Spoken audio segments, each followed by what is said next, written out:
and are predicting for next year to cut further spending by 3.5 billion and another fall of Welsh Government budget by £175 million. This is the reality of the austerity agenda imposed by Westminster for Wales. But it's not only Wales that's affected by the Conservative austerity agenda. Northampton Council, run by the Conservatives, officially bankrupt in England. Large parts of other councils across England. We know that Surrey wrote a letter to the Prime Minister complaining about the level of cuts. And just across the border, Conservative-controlled Gloucestershire County Council have had to find £29 million this year. Phil Murphy mentioned that Monmouthshire had to find 23 over, I think, 5 years, if I heard him correctly, while Gloucestershire had to find 29 and 1. So it could be worse. You could be in England under directly Conservative Westminster control. Incidentally, though, Gloucestershire County Council, Conservative-led, as I said, Conservative-controlled, have set aside, even in austere times, £50,000 for period poverty. And nice to see a Conservative council being progressive. So a nod to them. But we have faced the challenges in front of us. We have to have a balanced budget, and that is the reality we face. And not every single cut or reduction or price increase is terrible. It's undesirable in the budget, but it's not terrible. We have to balance the budget. But it does seem, from what we've looked at the papers, that schools in particular have faced the brunt of it again. I think it was 50% of the new proposals were related to children or education in some form in terms of cuts. So that is reduction high placement costs for ALN children, increased fees and charges for breakfast clubs, and I'll return to that.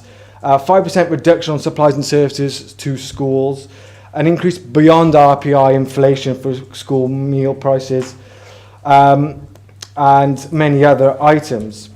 Of course, it's easy for me to say what has been cut, and it's much harder to say how would we do something different. And you've said it to me every year, and every year I've tried to come up with answers, and then the year after you take up my proposals. So I know there's a year lag, but let's go again. One of the main ones, and I know there's been resistance in other parts of Wales, and some other councils have taken up, but is to start the consultation process for increasing premiums on second home properties left vacant for 6 months in Wales. So that's 150% on second homes. That could raise for Monmouthshire, according to officers, over £200,000 per year. There is a time lag to that. There has to be a year consultation. So if we start it now, it won't kick into the next budget. So I'll return to what we'll do in that instance. But that could raise significant amounts of sums of money. That is based, incidentally, on properties of 145 properties that the councils are able to identify as empty second homes and over 6 months. We know from adults, though, that there are potentially 4,500 empty properties across Monmouthshire. Now, it is a prediction. Maybe not all of them are empty. Some of them will be less than 6 months. Not all will be empty, that second home properties left vacant for 6 months, but some of them might be. And me and Councillor Eason asked, well, how can we assess these properties, what state they're in? And the response was, it's too big of a job, we can't know. We'll never be able to find out. Well, we think we should try and find out, because the potential there to try and get homes back into the supply, and maybe through the premium tax as well, and raise maybe additional revenue, or even better, not raise additional revenue, but put homes back into Monmouthshire, it's worth doing. So, the benefits of this policy, as I've just said, it'll bring empty homes back into use potentially, and increase potentially the affordable housing supply, and also increase the sustainability of local communities. We don't want to see our communities die. We need people to move in, to participate. We've talked about the volunteers, it's because they feel part of the community, they feel involved, they have a buy-in. And I know the council has a strategy on volunteering, but not if Monmouthshire becomes a second home county. That's not going to happen. And we don't have a full grasp of how big this problem is. So this premium, if we start the consultation now, the consultation could find out it's not a massive problem, could say it is a bigger problem than we thought. But if we do it now, at least for the next budget, we will have ability to even implement this strategy. So that is our first proposal, and I'll propose amendment at the end of the speech. The other thing, we're working on for a month on this after having, the Labour group had a briefing on universal credit, and we were told that in Torfaen, they moved just a simple, back to I think Kelly's nudge economics, we moved the free school meals administrative process from education to revenue and benefits, and Torfaen found when they did that there was a 12% uptake in that. And of course, to be clear, what that means for Monmouthshire is there could be an uptake, an increase to PGG, and it could be, I'll put that there, and it's time lagged, but still £83,000 directly to schools. So it doesn't even come to us, it goes directly to schools, and we all know they're under pressure, so I think it'll be greatly received. I understand, I've been told by officers that they are looking to do this hopefully this year, so that is a welcome move. It could also, and this is incalculable,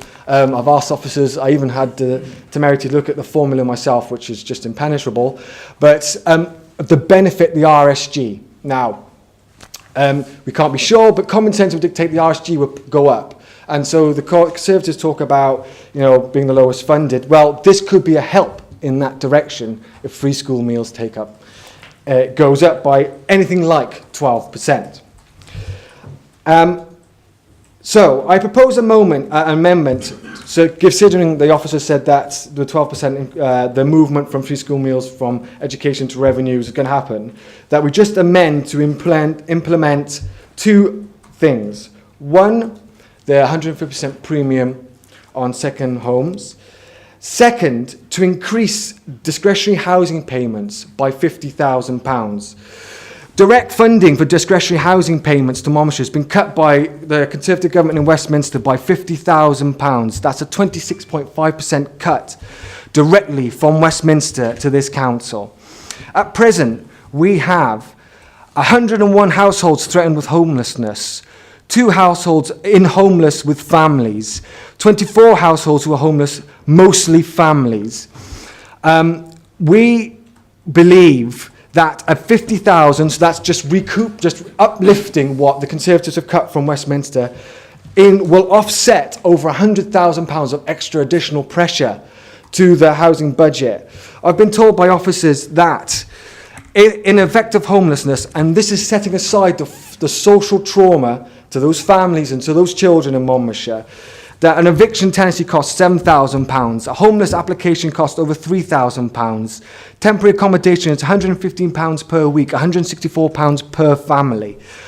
And if we saw, say, £150,000, 150 households who are, based on what we see, who are evicted or made homeless, that additional cost to authority of £155,000. So you see where I've got the £100,000 figure from. This is not even including the extra social care costs, which I'm told per family is £90,000 annually.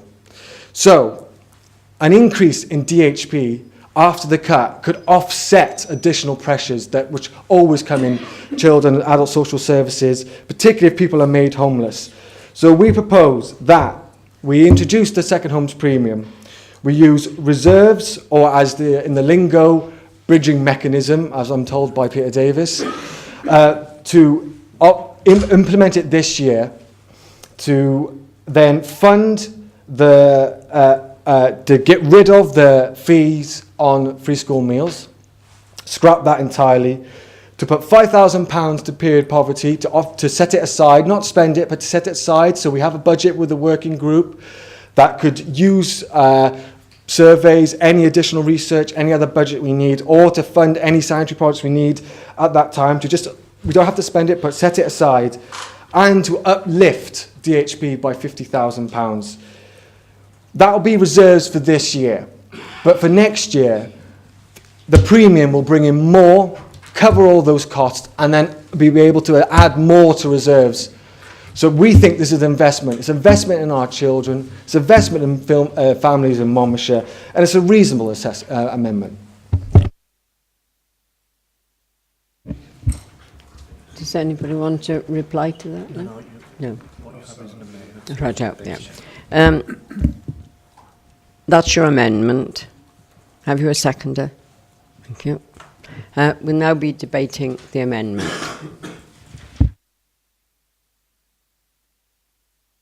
Councillor Fox. Yeah, thank you, Madam Chair. Obviously, we'll go back to the main budget debate once we've dispensed with this, or if we decide to continue with it. And Dimitri, I genuinely thank you for the thought you put into this meaningful thought. And it's a shame, and I'm not trying to have a pop, but it's a shame that we couldn't have had the conversation a little earlier, because some of these things have got some merit. I mean, what you're talking about, discretionary housing payments, an investment in there, alleviating additional costs. That's something I need to understand. You've set something going in my mind. I want to understand that. Perhaps we can have a response from finance officers to how that might actually work. That's really quite interesting. I can't support reserve funding to bridge these additional costs, because that is straight away preempting the outcome of a consultation, if a consultation is something we took forward. If you reserve fund on the back of that, believing the money comes next year, you haven't meaningfully consulted. You've agreed straight away that that's what you're going to do, but you can't do it this year, you're doing it next year. So I can't support that element. As for 5k period poverty, and I hear what you said about Northampton. I think we heard in an earlier debate about actions, about the works going on that. And I mean, I think if that's an outcome which flows from that piece of work, I mean, I'm happy to. Just to clarify, it was Gloucestershire, not Northampton. Sorry. Gloucestershire, not Northampton. Gloucestershire, sorry, yeah, Gloucestershire. And if that is something, an outcome which comes out, and I'm sure colleagues who are meeting in that regard can consider that, and if that's something we can put aside, I think we can, we can look at that. But I think it should probably flow from the work that's already been ongoing, as was shared earlier. The universal credit. And what Torvine's doing, I think you recognise, and we understand that the officers are already looking at that, and let's hope it does identify a further 12% or even more. But anyway, any number which identifies more people who are eligible for free school meals, that is a good thing. Because all of our budget proposals are we will be mindful constantly about the effects that these things could have on certain families, and we will be always looking to mitigate against those if possible, and there'll be more, I'm sure, talked about of that later on. So whilst the other charge, you're suggesting scrapping the charge for schools care for before school clubs. And that is something which we have agonised over, as you'll know, and it was in the face of 4 million additional budget pressures that we've had to come up against. We've had to revisit some of those things, but we were mindful of the challenge. This is something which is already happening in many authorities around Wales. Some schools are already charging independently and charging a lot more than what we're proposing. I suppose the dilemma for us is, do we level this charge, which schools across the county believe we should be doing, or do we not have that service? I think that's the dilemma we're up against, and we'd recognise that hour of care is really important to a lot of people.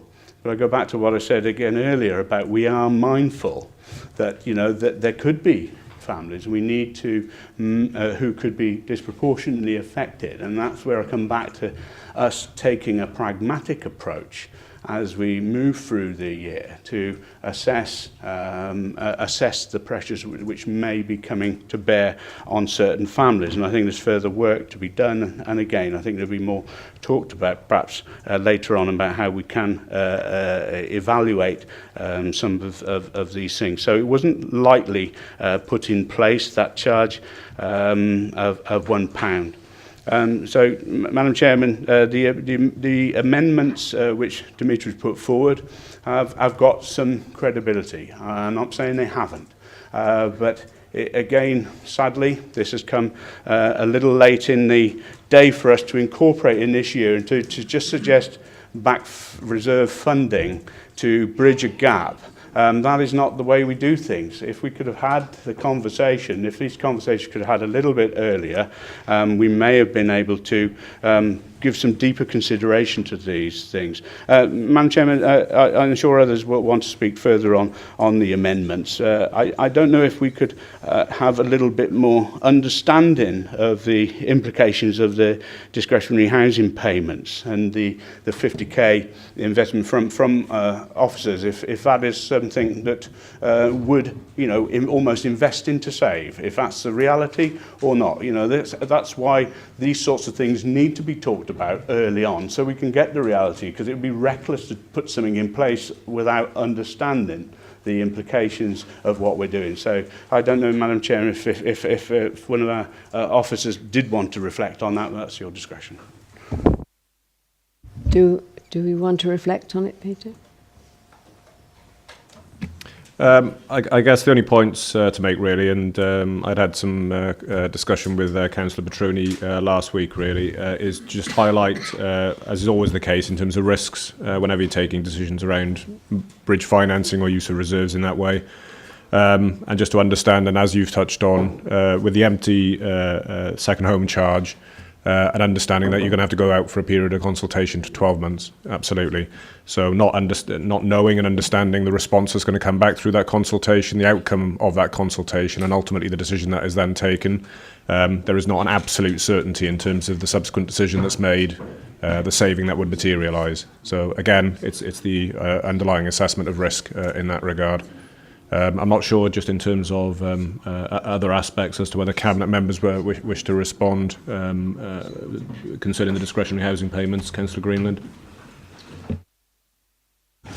Better come in now, Councillor Greenland. Yeah. Sorry? Yes. Do you want to come in straight away? Right.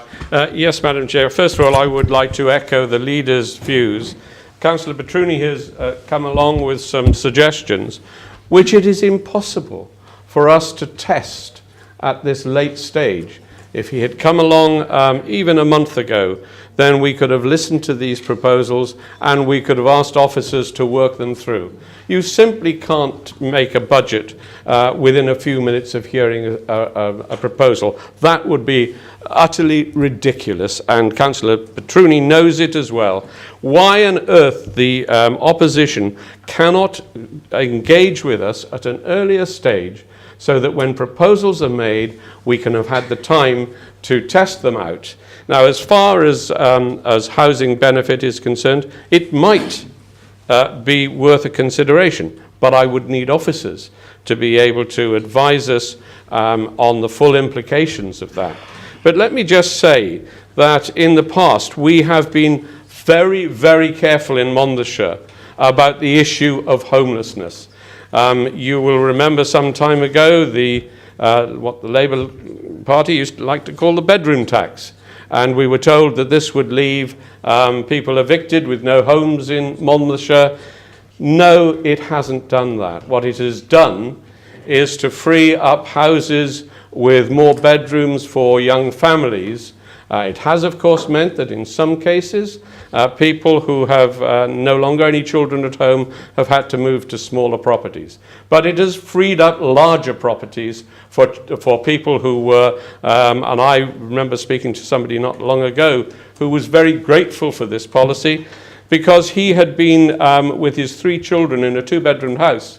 And through this policy, he was able to move into a much larger 3-bedroomed house. But we have ensured that throughout the years, we have not allowed homelessness in Monmouthshire to take a grip, and unfortunately it has in other areas. And there is no doubt that as we move forward, we will ensure that the same takes place. But we are not helped by the Welsh Government, I regret, because only this year they have removed from us a £238,000 subsidy, which we used to rent properties in the private sector so that we could reduce and in fact not have any homelessness to those people who presented suddenly to us, and we avoided the use of bed and breakfasts by that. They have removed that subsidy from us this year. They have given us a one-off payment in part to help us, but what happens next year? So we are doing everything that we possibly can to prevent homelessness in this county. We will continue to do so. But the proposals that the leader of the Labour Party has made, we will look at and will consider in due course. Councillor Murphy, followed by Councillor Taylor. Yeah, thank you, Chair. I'd normally sum it up at the end, but there's a couple of things that I think we just need to sort out. Yeah, I regret that this didn't come forward. I stressed until I was blue in the face that if anybody had any points to bring forward, could they do it by the 31st of January so that we could do that research that Councillor Greenan has just spoken about. It never seems to happen. It's a great shame, and I again agree with what the leader said about a lot of these points having a great deal of merit. Yes, they have, and I know I'll get slagged off for it next year, but we may well bring some of these forward. We did consider some of them during the initial period, and in view of the size of the problem that we were faced with, where we had to find substantial savings very, very quickly, anything that had a long lead-in time had to be put on a back burner. That doesn't mean to say that it's gone away. And yes, Dimitri, we may well be having that discussion. There's a couple of points, though, that I've just had through with regards to the empty properties. The ratepayer normally notifies us in the first instance that the property is empty. The revenues team then monitor these properties periodically, and if required, our visiting officer goes to the property to confirm the status. So that's just to let you know what we do about that. And another interesting point with regards to the level of savings is that Gloucester's budget is 397 million against our 140. So the figures don't quite take comparison. So yes, we have been looking at several of the items that Councillor Petruni's put forward. And when we've done the proper evaluation and understand exactly what the impact is going to be on other aspects of the budget, we will certainly look seriously at whether or not we should be implementing them. Councillor Taylor. Thank you, Chair. First of all, can I congratulate Councillor Petruni for taking the time and putting the energy into bringing forward some proposals, because I'm sure, like me, he's had experience of doing that in the past and it's been slightly, or felt slightly, fruitless. So that's the first thing. And I have to say, I understand the point you're making about, not being able to take Councillor Petruni's points because you don't know the impact, but frankly, I think I know a little bit more about some of what Councillor Petruni's bringing forward than I do from the budget mandates in terms of impact, just from his brief overview. Because frankly, I think the assessment of impact that goes alongside these set of budget mandates is broadly quite woeful and very disappointing. And I think if I'd really love, perhaps when we come back to, I'm sensing that Councillor Petruni's amendment is not going to be supported, so that when we come back to the broad debate, I'd really love to hear from members and officers what they think those impacts are going to be, because I couldn't fathom them, and I read it through probably 3 or 4 times. I think that Councillor Petruni's point around moving the administration of school meals to revenue and benefits is eminently sensible, and I think this administration would be foolish not to take that on board. But I think that to assume that by not charging children in receipt of free school meals, and that's potentially the only impact of some of these budget proposals, I think is really disappointing, and there is nothing underneath that. There is no granularity. There is no assessment of the fact that broadly, if people are, for example, are in receipt of working tax credits, even though they may be on a very low income, they do not qualify for free school meals. There is no assessment of that in here at all. And therefore, I don't believe that we understand what the impacts on those families that are already in work, have already one person in work are. And I think that we know that the majority of families who are classified as being in relative poverty already have one person in work. And so for us to not make that broader, deeper assessment and to go back and do more work is either simply just a lack of understanding, a lack of knowledge, which I don't think at this level is appropriate, or it is lazy, which is not appropriate either. And if we come to the conclusion that we need to make these decisions, we have to, at the very least, understand what their impact is.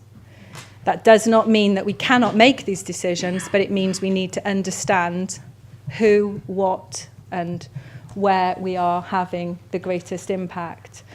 And I just think, it's just slightly disingenuous maybe then for cabinet members to suggest that we don't understand the impact of what Councillor Petruni is suggesting, because if you can point out all of the various impacts on all of the various groups with protected characteristics in here to me, then you've understood it better than me.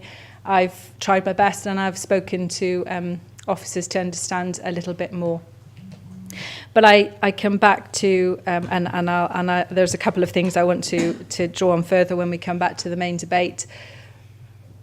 But broadly, colleagues, we can't go on like this. We can't go on making budget proposals where we don't understand the impacts. We've been doing it now. This is the fifth year I've stood in this chamber and felt in this position. And frankly, we've had some better formed assessments previously. This year, I was told that actually this is a question of the budget being quick and dirty.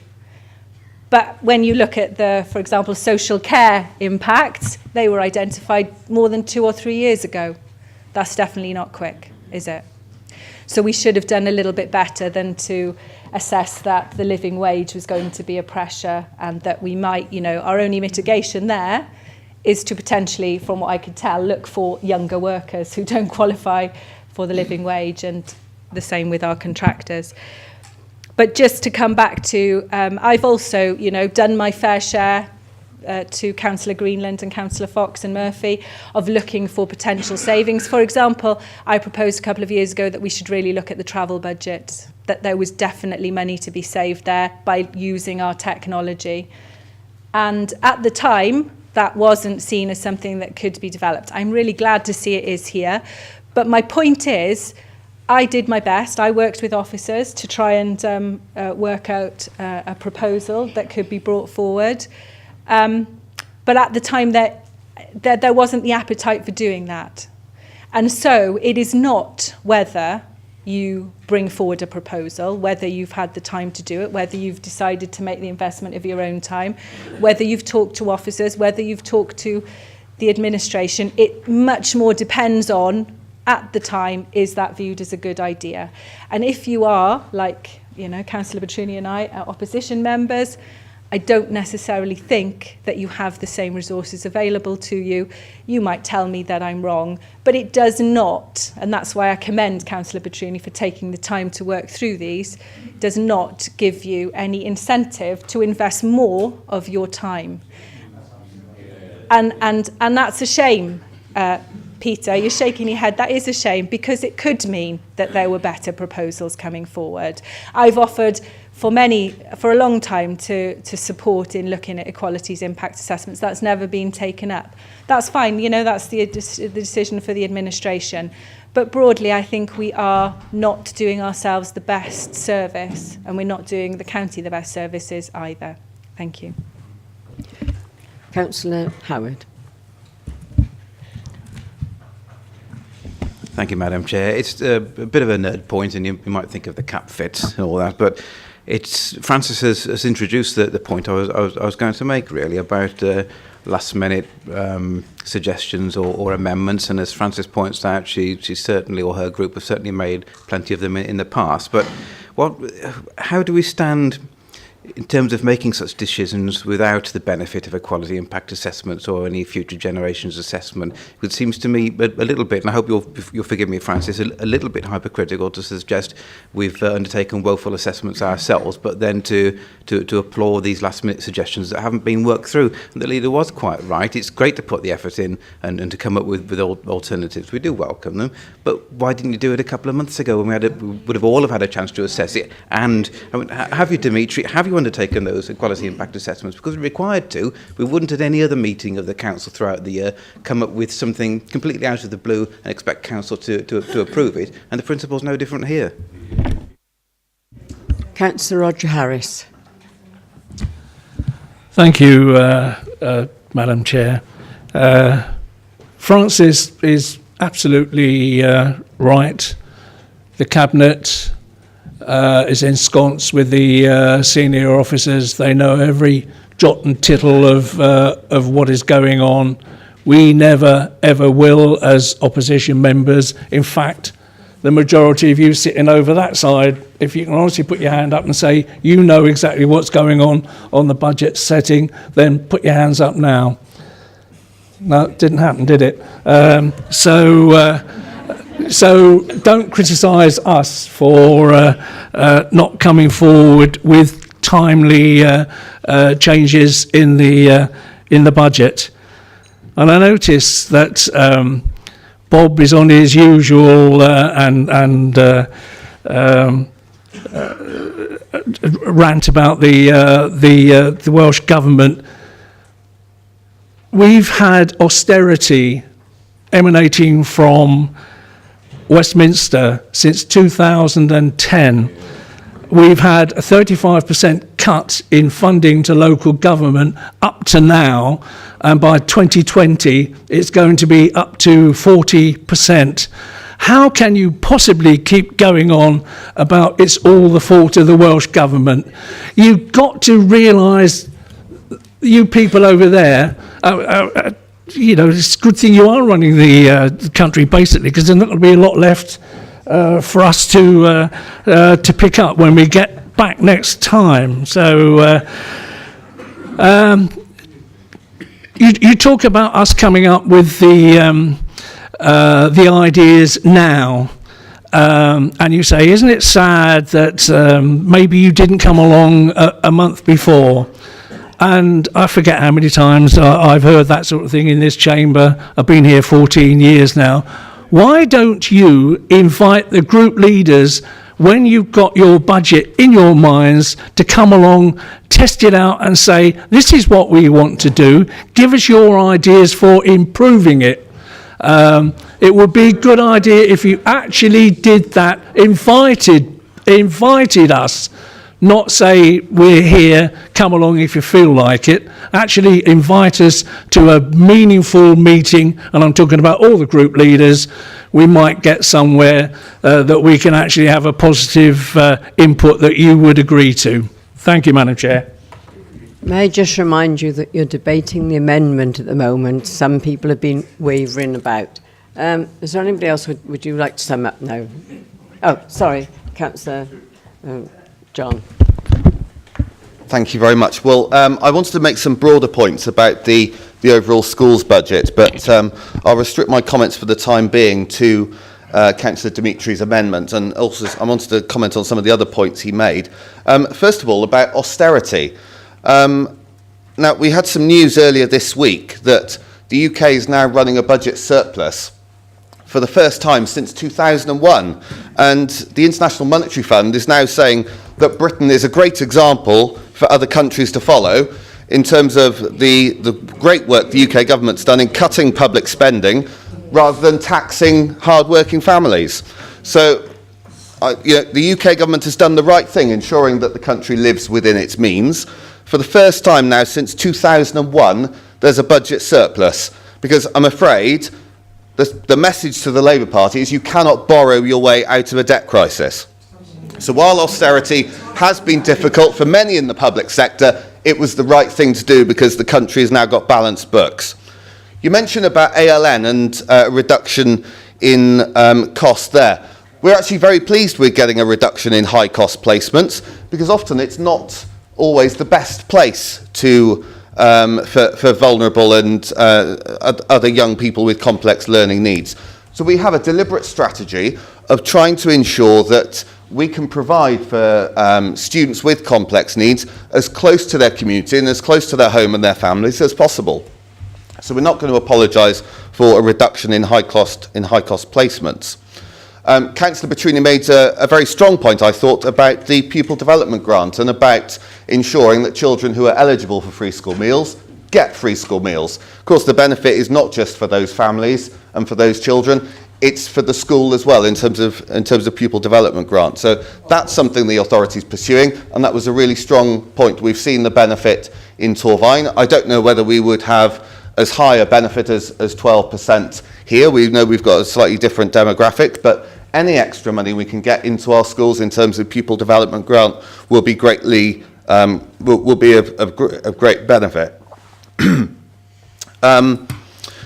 Now, we're going to continue to work with schools to ensure that children eligible for free school meals get free school meals, and many head teachers are writing to families to ensure that take-up is that message gets through, because there is that benefit for the school in funding as well.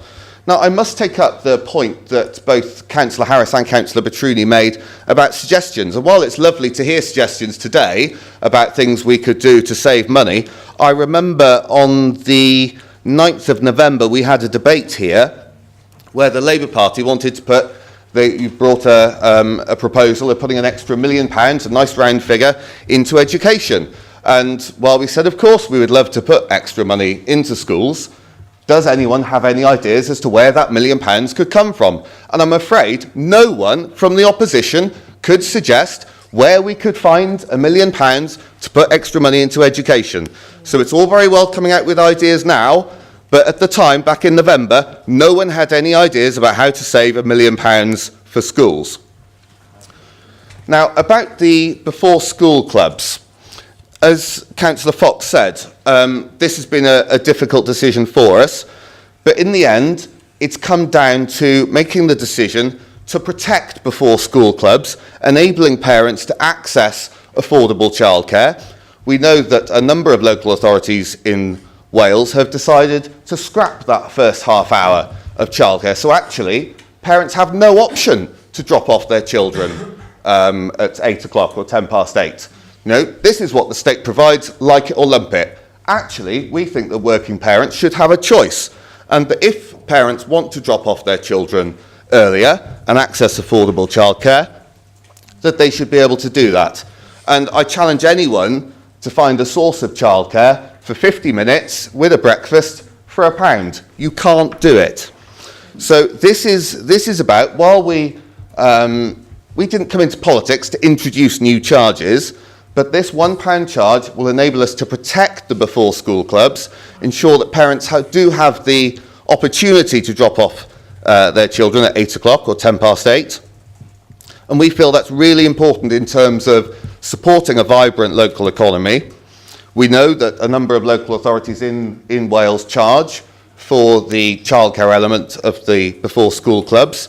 Most authorities charge so the authorities that have a charge between 75p and £1.50. There are a number of authorities that have a charge, including a number led by the Labour Party.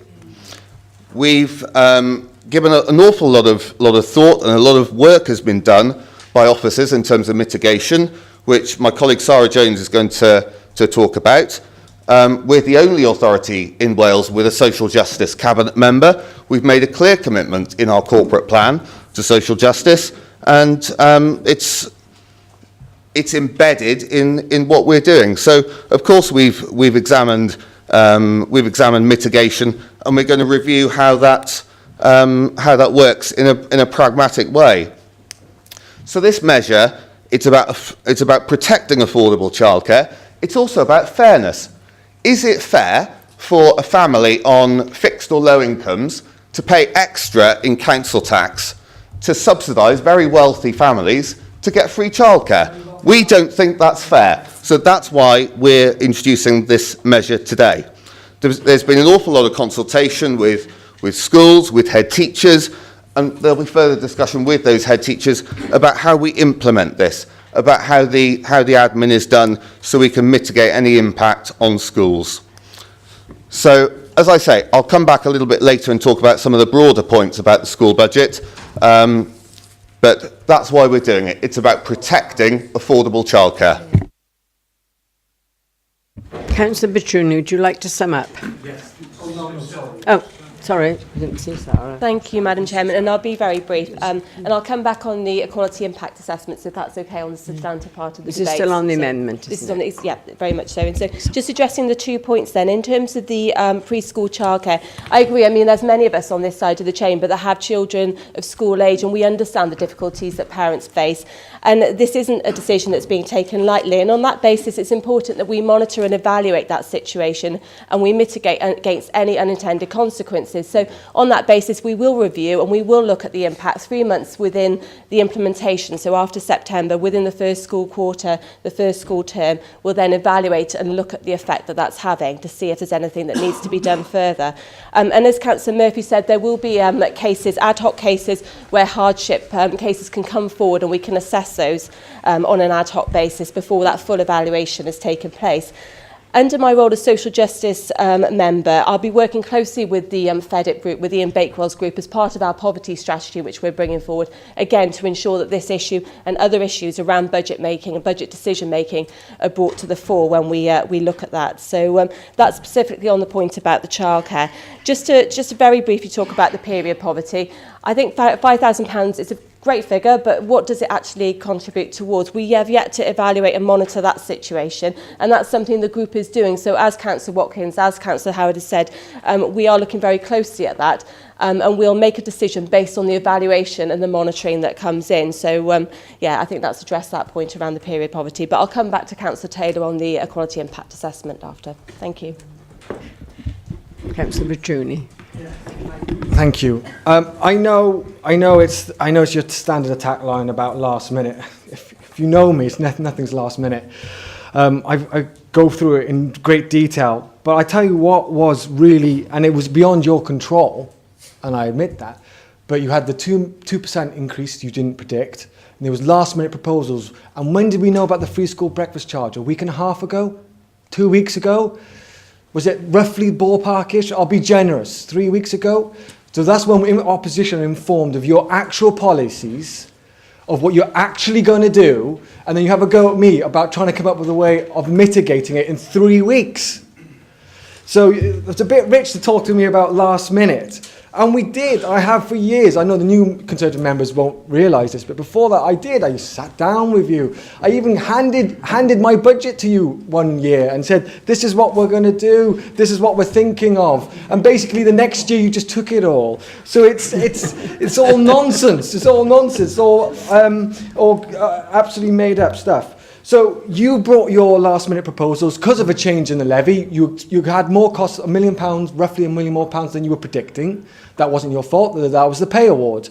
So consequently, your officers had to work double time to get you a balanced budget, and the opposition had to work hard to find out what your actual proposals were to mitigate it. And now you're having a go at me to come up with something in 3 weeks. So I appreciate the hard work. And as Francis says, you just put opposition members off to work with you. And it comes on the free school breakfast. I was very interested to hear about very wealthy families from the Conservatives on that. I had a letter, and the leader did as well. As a single mum, I am appalled by the latest decision by Monmouthshire County Council. She's not a very wealthy family. I'll be paying an extra £8 to £10 per week on top of after school club. I cannot claim fees back. I'm a majority working parents. We do not receive them. I have to pay up to £26 a week with the extra charges to school meals proposed by this administration. To send my child to school is well beyond any person means unless you earn excess of £30,000. So the Conservatives think this is fair. And they're only tackling wealthy families. I think they're probably very, very interested, and I'll reply to my constituents saying that that's the line. They think you're wealthy. Hard-working families not on free school meals, Francis, but as you said, working but poor, struggling on. The Conservatives think you're a very wealthy family now. That's where we are. Interesting about that. And reserves.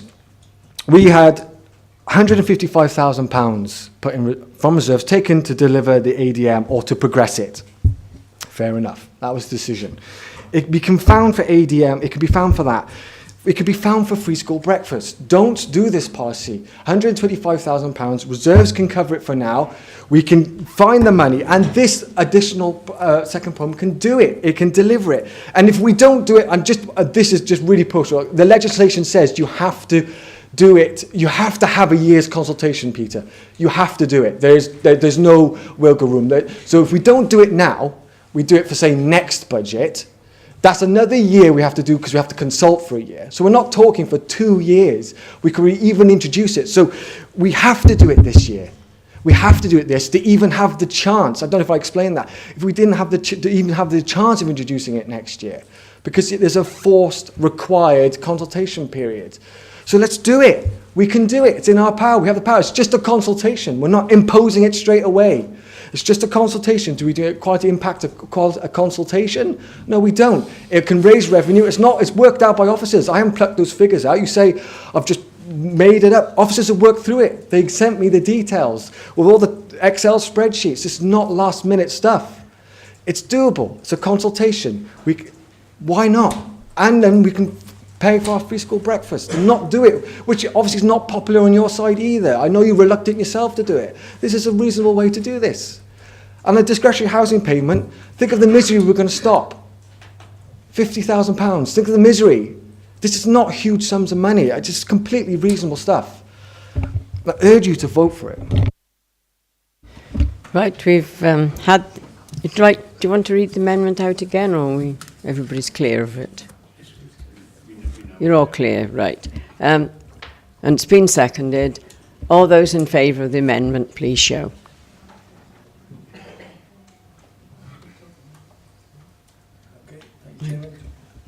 All those against? The amendment's lost, Chairman.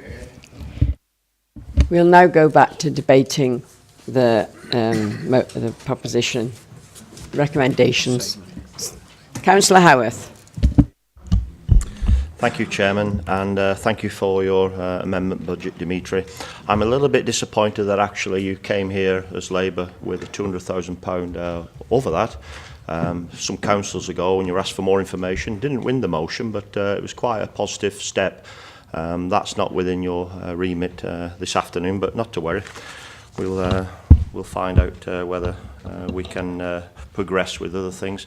Madam Chairman, may I thank all the officers for their energy. I know it's important that we do thank them. I, like many others here, do realise that we are being squeezed, and I mean squeezed really heavily. Is this all to do with reorganisation in a few years' time? Because I've got to say, cabinet, colleagues, officers, it is difficult. I'm glad I'm opposition, because I've always been opposition.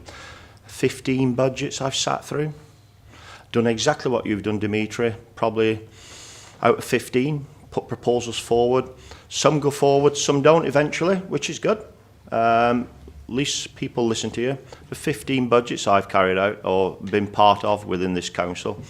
And I got to agree with my colleagues on my right, this is probably one of the hardest ones that actually they have to balance.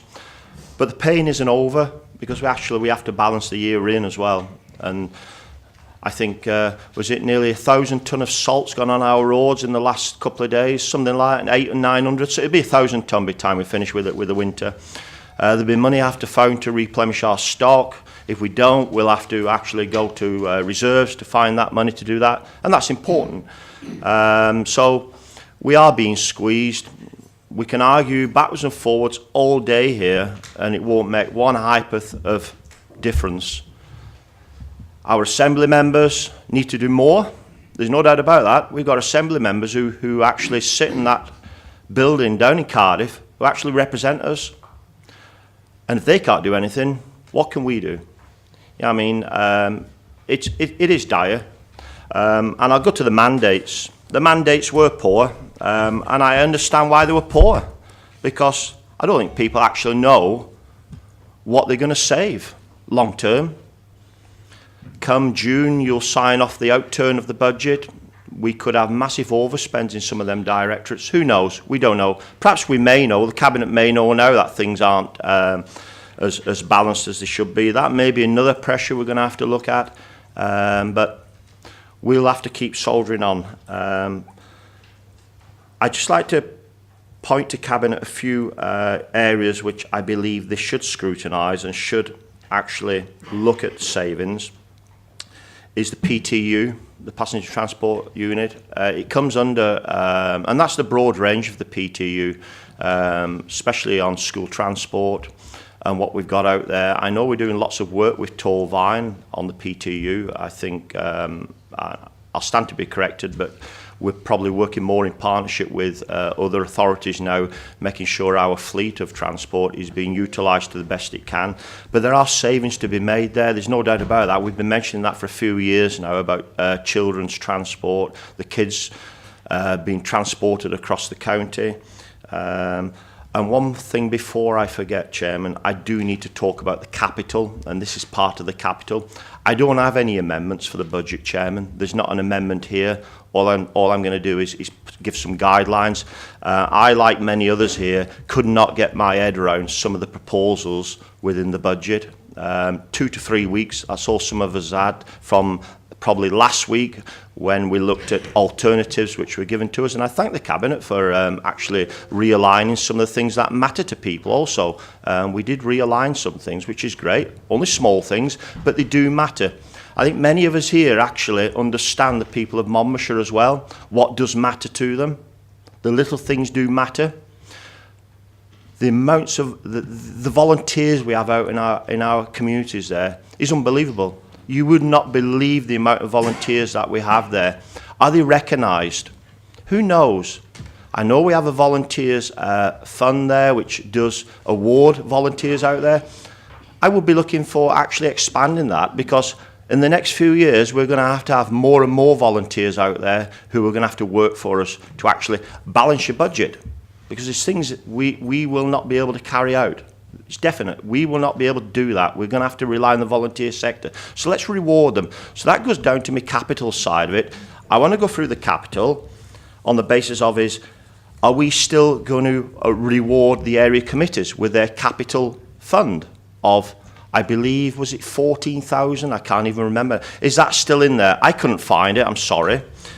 I want to ask about the forecast receipts as well. I was unhappy with that during the scrutiny process, what we have before us, up to 21.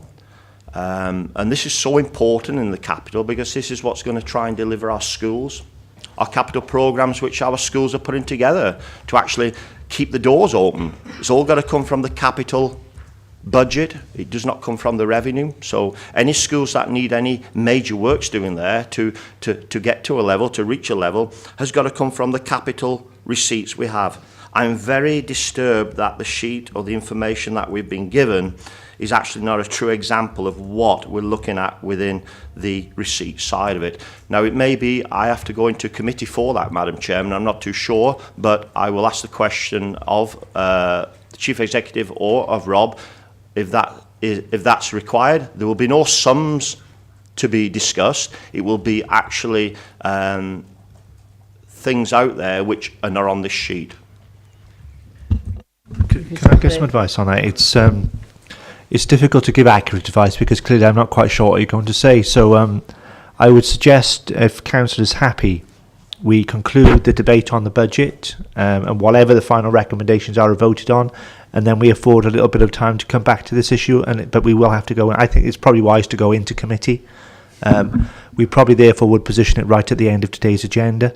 That just makes it administratively easier to turn off the recording or in the viewing material, if that's all right, Councillor Howarth. Yeah, no problem. Thank you. All right, thank you. So, like I said, Leader and Cabinet and Chief Officers, I do not have no amendments for the budget, but what I'd like to closely look at of what is being discussed today, and I know you do, I know you take it serious, the period poverty, the issues which Dimitri's brought up, and time as well. Come on, I know officers and middle tier officers. I mean, I think they work extraordinary long hours to actually try and deliver. And that is another concern I have as well, the amount of time that we have in sickness in this authority. How long we can keep that going for is a major concern for members as well. And I think we need to be realistic now as a council how we handle the forward plan in the next few years, because it's going to be real tough. Officers, yes, they are remunerated. People work long hours in the last few days. They will be remunerated for that. They will get remunerated for that. They will be paid for that. But it's the time that they've put in during that time they are spending. I mean, they need to recharge themselves. And we can say that senior officers within this authority work extremely hard, but we do have officers as well who are on long-term sickness. And I honestly, the cost of what it's costing this authority long term, it was brought up in our select committee meeting last week. It really needs to be looked at. Are we cutting our nose off to spite ourselves sometimes? Are we too lean now? I remember a councillor here saying we're salami slicing. Well, the salami's stopped. Have we done it too stringent on the salami slicing? I mean, can we cope? I'm really concerned, and I think Cabinet will listen to that, and I think every member here will have concerns of where we are with this. Well done, everyone. We will deliver today, there's no doubt about that, and you will listen as Cabinet, as you always do, to any amendments that people want to put forward. Thank you.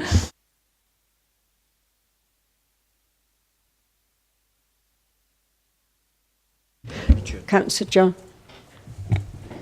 Thank you very much. And I feel that Councillor Murphy made a really important point that yet again Monmouthshire is the worst funded council in the country. For every pound we get from the Welsh Government, there are other local authorities that get £1.60. And you think if all local authorities were funded at the same level per head, and you know, Welsh Government is certainly very vocal in making that point about Scotland and Northern Ireland, about how the devolved nation should be treated equally, we'd have an extra £30 million if all councils were funded the same. You think of the difference that could make to the life chances of our children in education. So despite another cut in our budget, I'm really pleased that we've been able to offer cash protection for schools this coming year. And in addition to that, we're funding additional expenditure on examination fees to the tune of £167,000. We're covering the anticipated Teachers' Pay Award of 2%, which is going to cost £500,000, and I think this is really important in recognising that teachers are the greatest asset in our school system, and I think it's really important that we not only recognise them and their efforts in supporting young people, but also recognising that the impact that it would have on school finances had we not met this pay award. So I'm really pleased that we've been able to do that. In addition, we're investing £400,000 in new IT equipment to be split 50-50 between King Henry VIII and Chepstow schools. We know how important IT literacy is in schools, about the importance of coding, automation, robotics. I was at Cantrev Primary School yesterday, and I saw these little robots that students are using in their IT lessons, and that's the way that the world's going with technology, and it's vital that our young people are right at the forefront of that. We've said in here many times that young people in school today will go on to do jobs that currently don't exist. So the more we can do to expose young people to the forefront of technology, I think that's really positive. So I'm delighted we've been able to make that announcement today. So in total, we're looking at £900,000 above cash protection for schools, which is fantastic, particularly that £400,000 capital investment. I know we've had to make some difficult decisions to enable us to protect school budgets, and there will continue to be significant pressures on schools. And as Councillor Fox said, we did truly agonise over some of these proposals, and there was a reluctance to introduce a charge for the free school breakfast. But as members appreciated, the budget did change as we went through. Of course, we had additional pressures, but we also had changes made to the budget where we can demonstrate we've listened to the public and to the views of members of this chamber. And I think that's really important, that people do have a say, that they do feel involved. Of course, we're continuing our investment in 21st century schools, and I'm hopeful that in the next few weeks we'll be able to start some tours of Monmouth, so members can see that significant difference that we're making in terms of the life chances and the new technology-rich learning environments that students are going to experience at Monmouth School. We're going to be working with schools to continue to drive up standards of leadership. We want to continue to attract the brightest and the best in school leaders to Monmouthshire, and also ensure that where we've got really strong head teachers, that we can give them a reason to stay in Monmouthshire. I think teacher retention is a really important issue for us. So you'll see that there are some modest savings in terms of our measures to drive up standards of leadership in schools. Members have referred to changes in the school meals prices. Now, one of the challenges we've had, I think, is the erosion of the base in terms of the prices over the last few years, because we failed to maintain prices with inflation. So that's meant we've had to take this difficult decision this year to put prices up, as there have been just 2 price rises in the past 7 years. We're in the bottom half of the table in terms of the 22 councils in Wales. So, as I say, we failed to keep pace not only with inflation but with other local authorities in Wales. So, while it's a difficult decision, that's the reason why we've had to take it. I must take issue with the Labour approach to the budget, though, I'm afraid. I mentioned earlier the £1 million debate we had back in November, and no member was able to say where that £1 million should come from. Now, that was followed then by another debate in December where Councillor Williams made a very compelling case, to be fair, for additional investment to be, well, I think it was additional investment you wanted to put into highways. I think the way it was worded, it suggested a 90% cut to the budget, but I think you wanted £250,000 extra to go into highways, and you made that point very well. But again, no one was able to say where that £250,000 should come from. We had another debate in here about putting £4 million of capital into new recycling vehicles, which the Labour Party voted for. And then a couple of days later, in the local press, the Labour Party said that £4 million of capital shouldn't be put into recycling, it should go into education. And it should help with school transport to fund to sporting events, which of course would be a revenue cost rather than capital. But the Labour Party had already voted to spend it on recycling, so it had already spent. So you can't spend money you've already voted to spend on something else. So I'm afraid our position is very clear, and I'm afraid if the Labour Party vote against this budget today, you need to consider, I think, the budget as a whole. There might be some parts of it that you find difficult. You know, as Councillor Fox said, we've agonised over certain elements of this budget. But if you vote against this budget today, you're voting against £200,000 IT investment in King Henry VIII, £200,000 IT investment in Chepstow. We're protecting before school clubs so parents can continue to access childcare. £500,000 to cover the Teachers' Pay Award, cash protection for schools, £300,000 extra for disabled facility grants, protecting the most vulnerable. So that is what you're voting against if you vote against today's budget. So I'm This is a budget which supports a vibrant local economy, which offers young people the very best start in life, maintains local and accessible services, and protects the most vulnerable in society. And I'm very proud to be voting for it. Quiet now. Councillor Watkins. Thank you, Chair. Firstly, I'd like to actually thank Councillor John and Councillor Jones for starting to reference some of the things I mentioned in the pre-budget scrutiny when we were discussing the increase in charges that hard-working families are going to face with the charges for breakfast clubs, before school clubs, whatever we're calling them nowadays, and also the increase in cost in school meals. And I'd like to ask you directly, what are our plans going to be to monitor the situation for those families? I understand that not all families are going to struggle to find £1 a morning, but some are. What are we actually going to do to locate those families and actually address the needs of those families? How are the schools going to manage this? Because I do have a very strong concern. We are now putting an extra burden. If you are a working parent who sends their child to breakfast club and has school dinners, then there is going to be an extra £27 per month that you are paying out to send one child. That is a lot of money for a hard-pressed family. What are our actual measures going to be to make sure that those families do not suffer? Thank you. Councillor Giles Howard, please. Thanks, Madam Chair.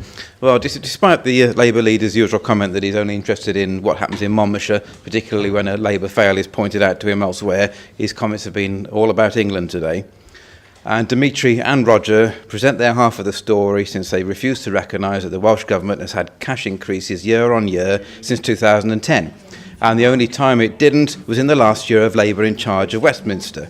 And you can check these figures for yourself by looking at the Welsh Government's budget and the consolidated fund payments received from Westminster. As a matter of accuracy, had the Welsh Government passed on a proportionate share of its increases to local government, we'd have had in excess of £5 million more in our budget today and wouldn't have had to make so many difficult decisions. But it hasn't. Carwyn Jones would rather see another 30 Assembly members, some more staff, some more offices, or perhaps rewarding failure by giving other authorities hundreds of thousands for not getting their recycling right. But putting aside the unsurprising rhetoric from the left-hand side of the chamber, I, like most members, would not want to take many of these decisions, but see few alternatives. Where else do we find such savings? Our workforce is already at maximum stretch, and there are aspects of our service, such as highways maintenance, where I think we need to find more for. I agree with Simon's analogy. In some areas, the salami has gone from the machine, and the fingers will be next. However, there are some great positives to the budget, including the protection of school budgets and the overall increase in the social care budget.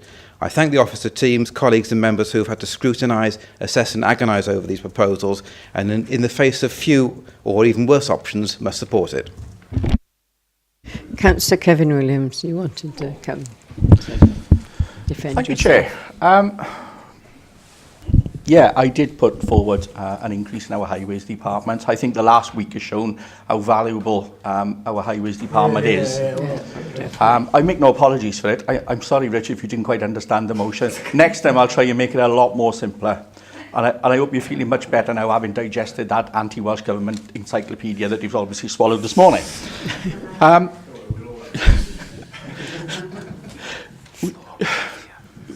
Every time we get these cuts year on year, and let's be fair, it's happening all over the UK. It's not a Welsh thing or an English thing. It's happening everywhere, and we play this daft game of we'll blame Welsh Government and we'll talk about what's happening in England because it's just as valid. It's happening in England as well. Yeah.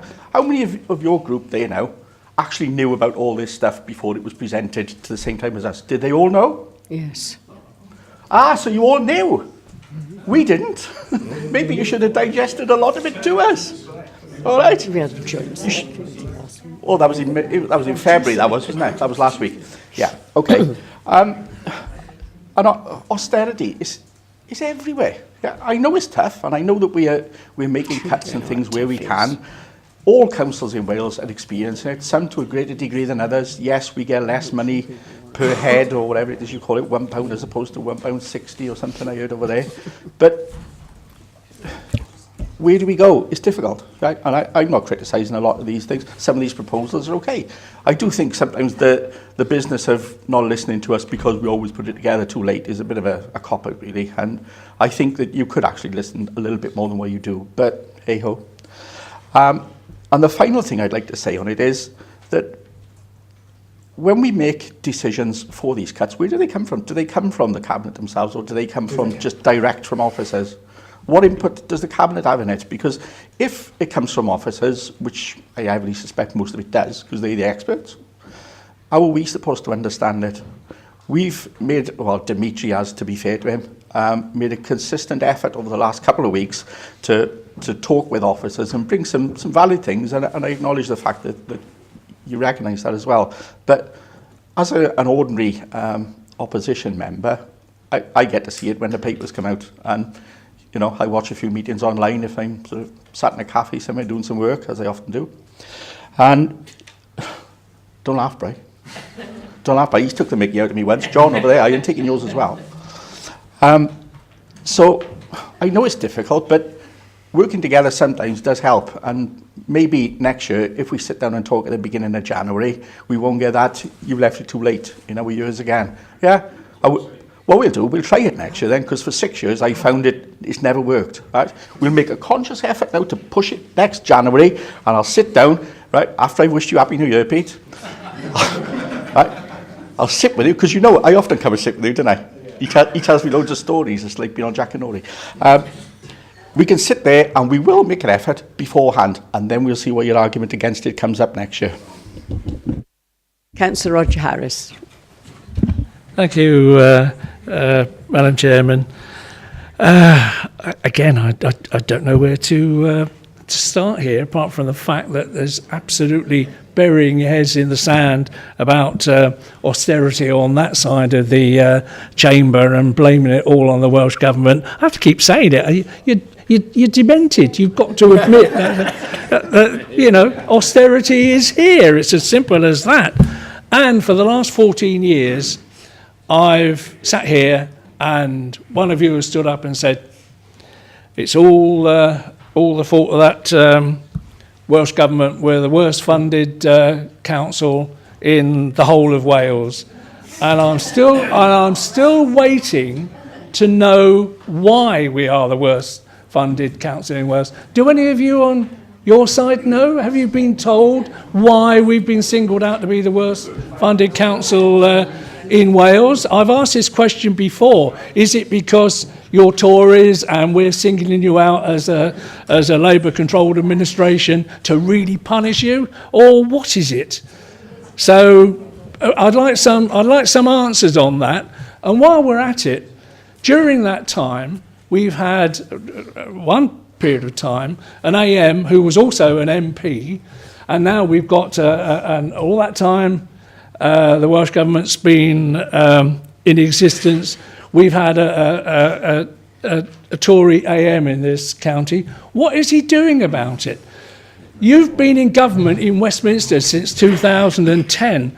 Don't you have any say passing up how badly we're treated by the Welsh Government here up to Westminster? What is wrong with you over that side? Instead of keep saying, oh, we're the worst funded, we don't know what to do about it, do something about it. Councillor Linda Guppy. Thank you, Madam Chair. I'd just like to thank officers for presenting us with a balanced budget. It's absolutely difficult, and the strains on the face value, on the day-to-day value of people working here is horrendous. I've sat in this chamber, and I don't know how many times, because I've given up counting, we've heard about the Conservative government, the Welsh Government, who's blaming who, who's blaming you. Do you think that our residents, that our officers really want to be dealing with all this tittle-tattle, this amateur dramatics within this chamber? Because I certainly don't want to. I want to see our pupils, our vulnerable, our elderly wanting to benefit from the services within this chamber. I want to know about further growth in our social care budget.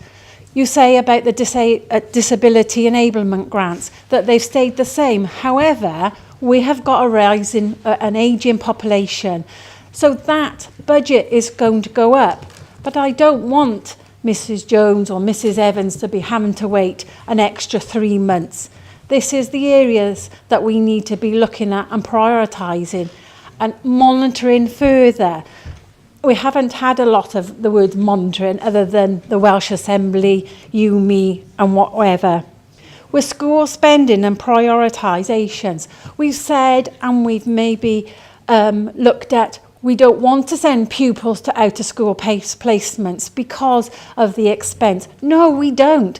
But what are we doing to help support these children within our own environments? To the south of the county, to the north of the county. I have not seen some figures on that. Our schools, all I'm hearing is that we're going to be facing a deficit budget. But I get, right, we'll put a budget plan in that will last 3 years to get them into a balanced budget. But what happens in between? What happens about our support for our teachers? What about the sickness? And what about we want our schools to have good teachers? Are we giving them full-time contracts? How much are we using agency staff? How much and how many fixed-term contracts are our schools and our social services, our children's services and our adult services being offered to maintain this? But I ask for this budget, which is extremely difficult to take forward for everybody, to have further monitoring, to have further updates and support that we can look at so that we can find down to the nitty-gritty to deal with things quicker and proactively. Thank you. Councillor Paul Pavia, please. Thank you, Madam Chair. This is my first budget setting process as a county councillor, and it's certainly been an eye-opening one. While I've been previously involved in public consultation processes as a town councillor, it's only through the detailed examination of the figures with officers through select committees that you really see how tight some of these margins are, and that the future outlook of this county and local government in Wales will remain very, very bleak if we continue on this current trajectory. I'll first focus my comments on the budget and then make some more general observations. I think it's clear that this budget as a whole is reflective of the manifesto that the Conservative group stood on last year. We pledged to continue to prioritise those services which that have the greatest impact and well-being of our residents, namely education, care of the vulnerable, and the retention of local services and economic development. I won't add anything further about the pressures the Executive have faced in producing this budget, only to receive the wrath of Councillor Williams on there. But there's certainly some welcome spending additions. The £300 addition for DFG is certainly welcome, vital to ensure people stay in their own homes and communities for longer. Obviously, as a Chepstow councillor, I welcome the £400,000 increase for IT for Chepstow, as well as for King Henry, as well as the additional increases to the education budgets to allow schools to manage their additional pressures. And we have to remember that despite these additional pressures, key frontline services will remain. The Executive has not retrenched, as other authorities have done, and slashed services and not been in a position to face up to the difficult reality that they that they find themselves in. But I do have some concerns about the budget and its process. I've been a little concerned about the level of public consultation and engagement. I know the public sessions scheduled here weren't very well attended. I would be interested to know how many residents wrote to the authority raising their concerns or adding additional solutions. We all have a duty to ensure that there is a high level of public engagement and buy-in regarding the services we deliver for communities. So I hope next year the Executive will review its budget engagement strategy ahead of the round next year. I also have concerns about the charges going to be levied on before school clubs. I use the service as a parent. I'm also a chair, a school governor chair in Chepstow, which is an interest I declare. But it's not about people like me. or families like mine who have reasonable means. It's those families who are in work and just about managing that I have real concerns about. I've heard the Cabinet member talk today and last week about some of the focus and mitigation, but I know from my own school as chair that free school meals are undersubscribed for a number of reasons, and one of those reasons, the families prefer to have the enhanced tax credit payment in their pockets rather than apply for free school meals. And given the executive's drive to improve its focus on social justice, which is commendable, we do have the first cabinet member for social justice in Wales. This move feels somewhat juxtaposed to the long-term strategic direction the executive want to take.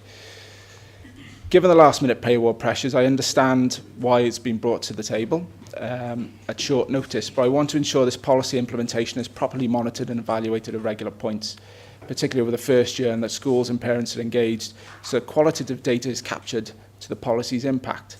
And I have obviously privately spoken to Councillors John and Jones, and they've understood my position, and I welcome the comfort they have provided this morning. If we find there is significant impact, we need to be bold and change the policy and not be afraid to change that policy. In terms of savings moving forward, while I welcome attempts to look at procurement and implement moves to robustly renegotiate contracts, I think we have to do more in this regard. I don't think as a public sector, as a whole, we cover ourselves in glory when it comes to procurement. I think we saw also yesterday the Wales Audit Office lambast the National Procurement Service, which emphasises that point.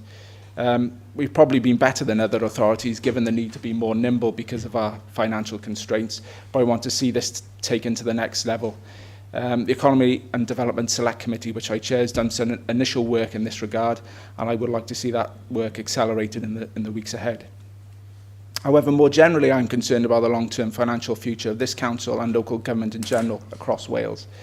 I asked the leader last week at our joint select committee session about what he thought the level of tolerance for council tax increases moving forward was, because I think we are now coming to a situation where the elastic is stretched almost to its limit.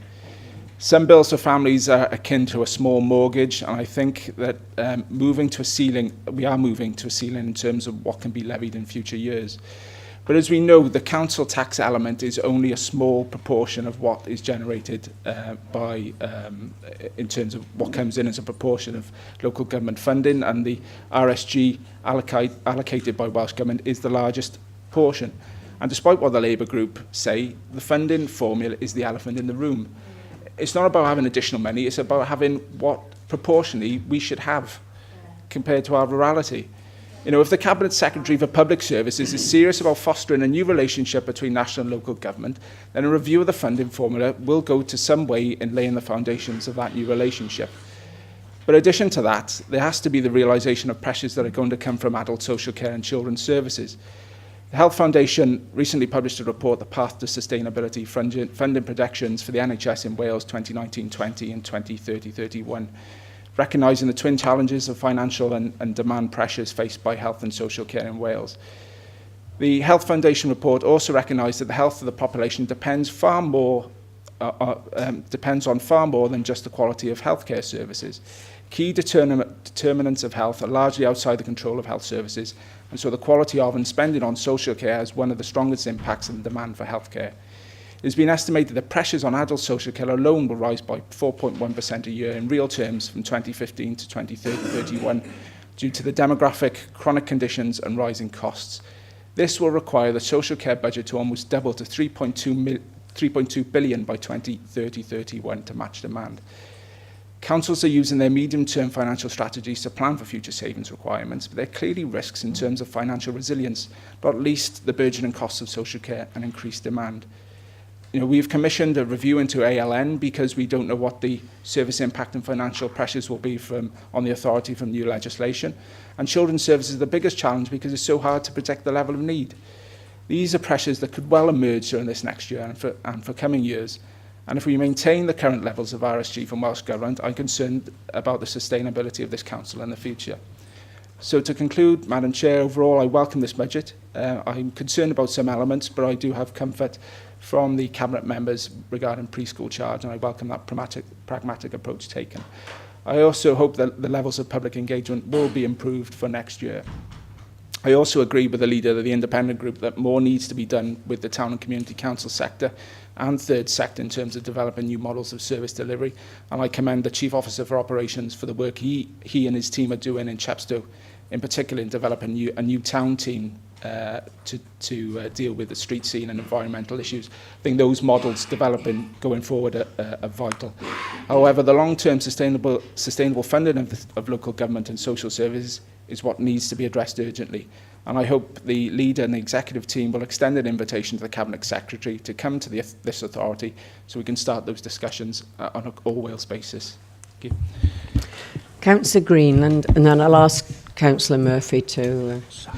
Thank you, Madam Chair. Without doubt, this has been the most difficult budget to bring forward in all the time that I've been on this council. We felt that in October, November, we might have a reasonable chance of bringing forward a budget without some of the difficult decisions that we have had to take. In the UK budget proposals, there was money put forward for local authorities in England, and as a result of that, a consequential payment fell to the Welsh Government in Cardiff. And we had expected that from that, when we worked it out, we would get well in excess of £1 million additional to help us with our budget. When it came about, we had £200,000, and in January we were left with a huge gap in our budget. As Councillor Murphy has said, officers therefore needed to work extremely hard to find savings which have been brought into this budget and which have not affected the end user, the residents of Monmouthshire. But inevitably, with gaps as big as we have had, there have had to be some cutbacks and some additional charges being made. We all regret that. Officers came, and the way the budget works is that we have a gap. Officers will work hard to try and bring forward proposals to Cabinet and to as to how that gap can be closed, and they will give us options. And it is for the Cabinet to decide on the least painful option. And always at the centre of our thoughts are the people in this county who can least cope with further costs or reductions in services. That is at the heart of every one of us when we make these difficult decisions. But there are difficult decisions which have to be made, and we have made them. And in terms of the one that seems to have been most talked about, the free provision for before school clubs, very difficult decision to make indeed. But we are determined that we will monitor that and to ensure that there will not be hardships which we could in some way avoid in other means. Just one question on consultation. We have tried over the years so many ways of consulting with the public, and the conclusion, frankly, that I have come to is that the public now recognise the difficulties that we are faced in this council. They know why it is. And were they really to have views that this was not the way to go, they would be here in droves at our public consultation meetings that we hold. The very fact that and I was here with Councillor Murphy when he held 2 public consultations meetings in this chamber. At the one, I think we had 3 members of the public. And what was in the second? 1. I think actually that is a level of the feelings of the residents of Monmouthshire that in difficult times we are making the right decisions. Councillor Harris has said, why is the formula so wrong?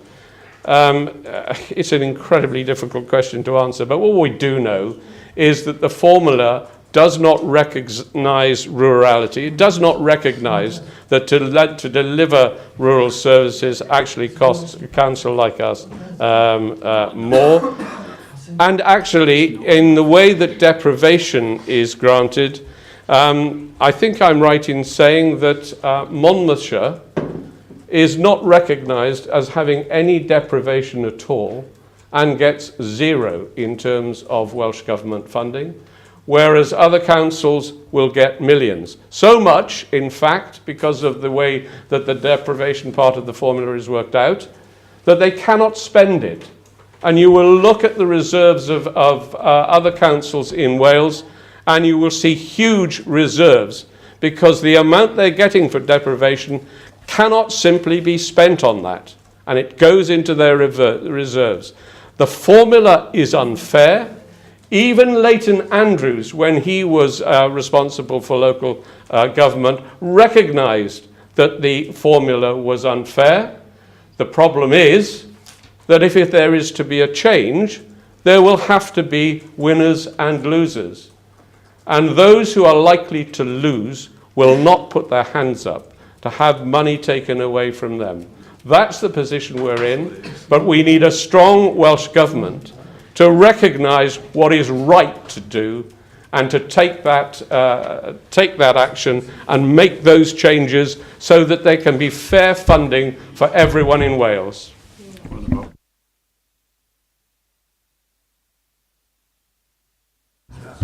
Sorry.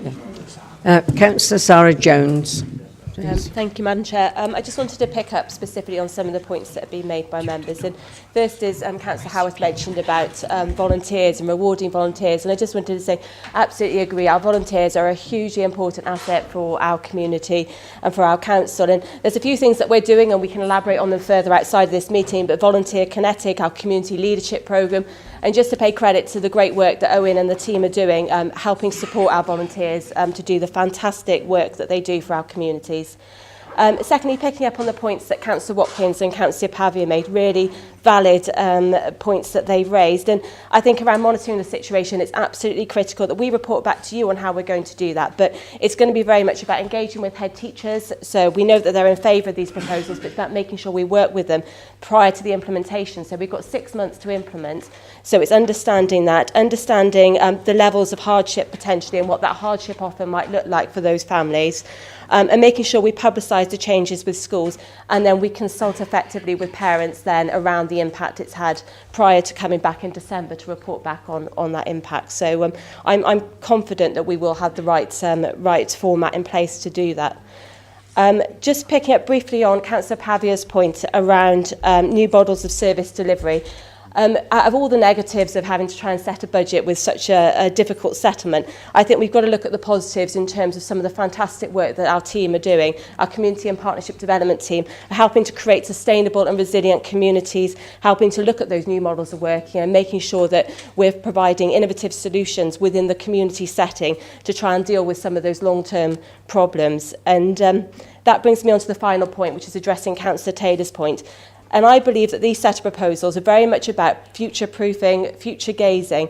So in terms of that future generations assessment, the proposals in themselves are very much embedded in understanding what those future trends are going to look like, and making sure, rather than making cuts to, for example, home-to-school transport, bringing it back to statutory minimum, we're actually looking at cutting the back office, procurement, etc., looking at ways to do it so it doesn't affect the service delivery. So I think we're impacting or affecting those impacts in a positive way. We work under the Equality Act 2010, under the Future Generations of Wellbeing Act, and I believe we've got clear scrutiny around that. So we've got 3 officers who are very closely looking at the scrutiny of our Future Generations assessments as part of this process. But I understand what Councillor Taylor's saying, and I'd welcome a conversation with you around this to look at it going forward.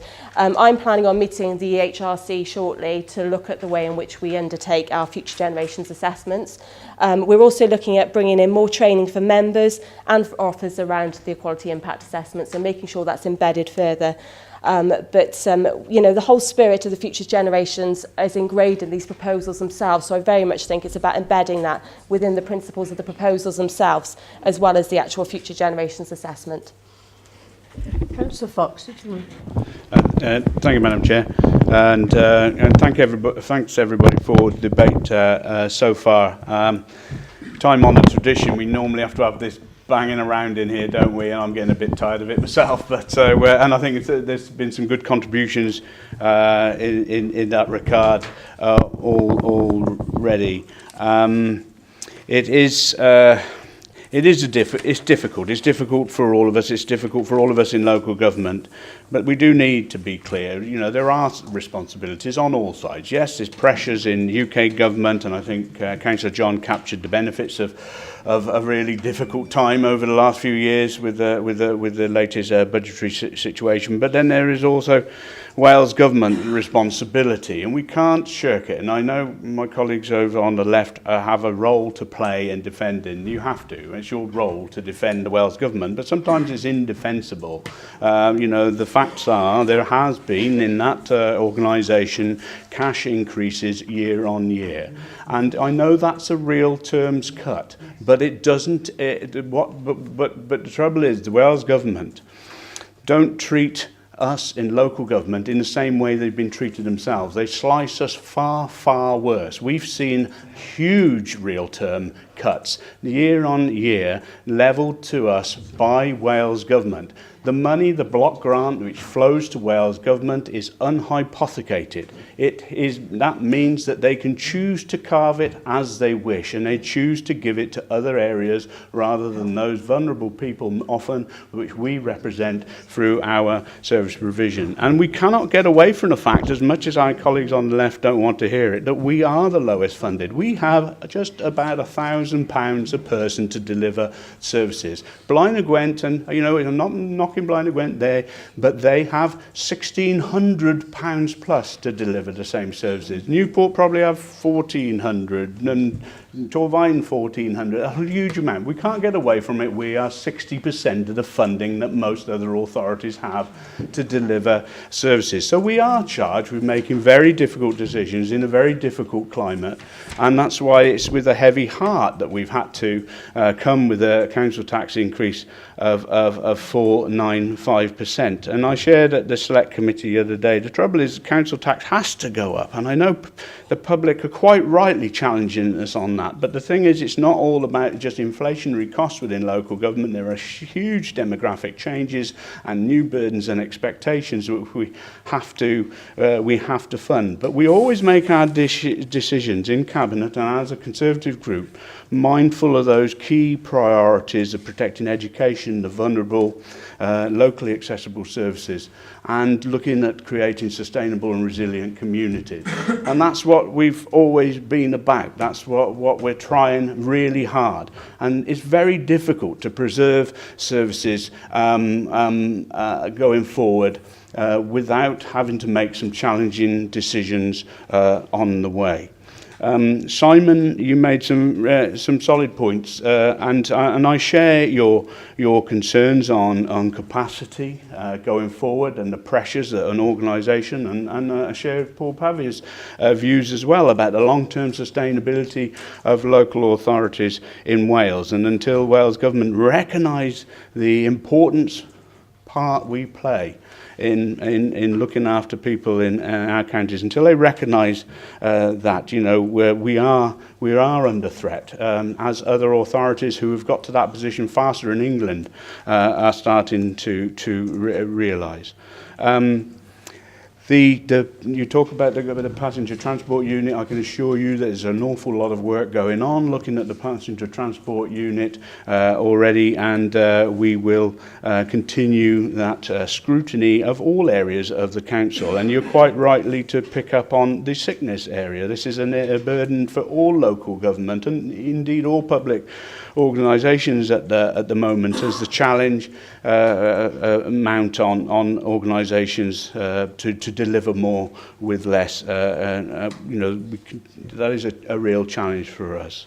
But I am pleased that we've managed to protect education the best we can by at least cash flatlining, but increasing their budget so they can cover that 2% pay award and those exam fees, and to contribute that additional 400,000 into capital. So we are putting our money where our mouth is. We are seeing an extra 900,000 pounds going into education this year, which is a good thing, because other services have had to suffer to enable us to do that, but it's our priority, education, protecting the vulnerable, hence the additional 300,000 into DFGs, again maintaining that 900,000. And in fairness, I agree, Dimitri, you've made the challenge for that years ago, and we've listened, we've taken that forward. It was something we all agree with. I think, in fairness, as much as we do, we have to have the theatre, the amateur dramatics, as Linda shares in here. I think we all share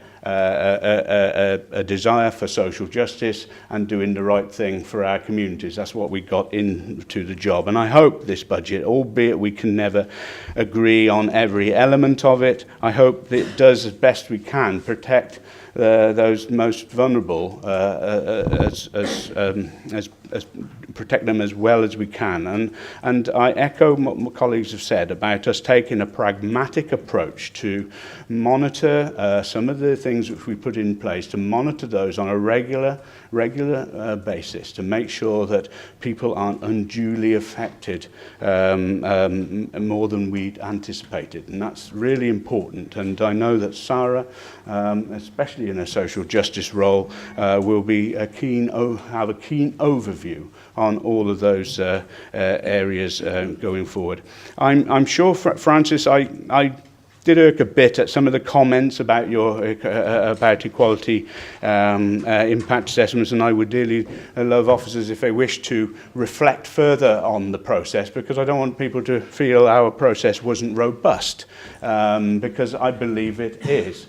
I'm not saying that it's perfect, as our communication strategy isn't perfect. And gosh, we've tried so many different ways of engaging with people over the years, and we've never found a really successful one. I think there's more and more opportunities coming through a different type of engagement through social media. We're seeing that growing. There's a lot more understanding and knowledge about what happens in local government now, and it can move very fast through platforms like Facebook and things like that. And I think we've got to get sharper on how we actually utilise social media in the modern way of people interacting going forward.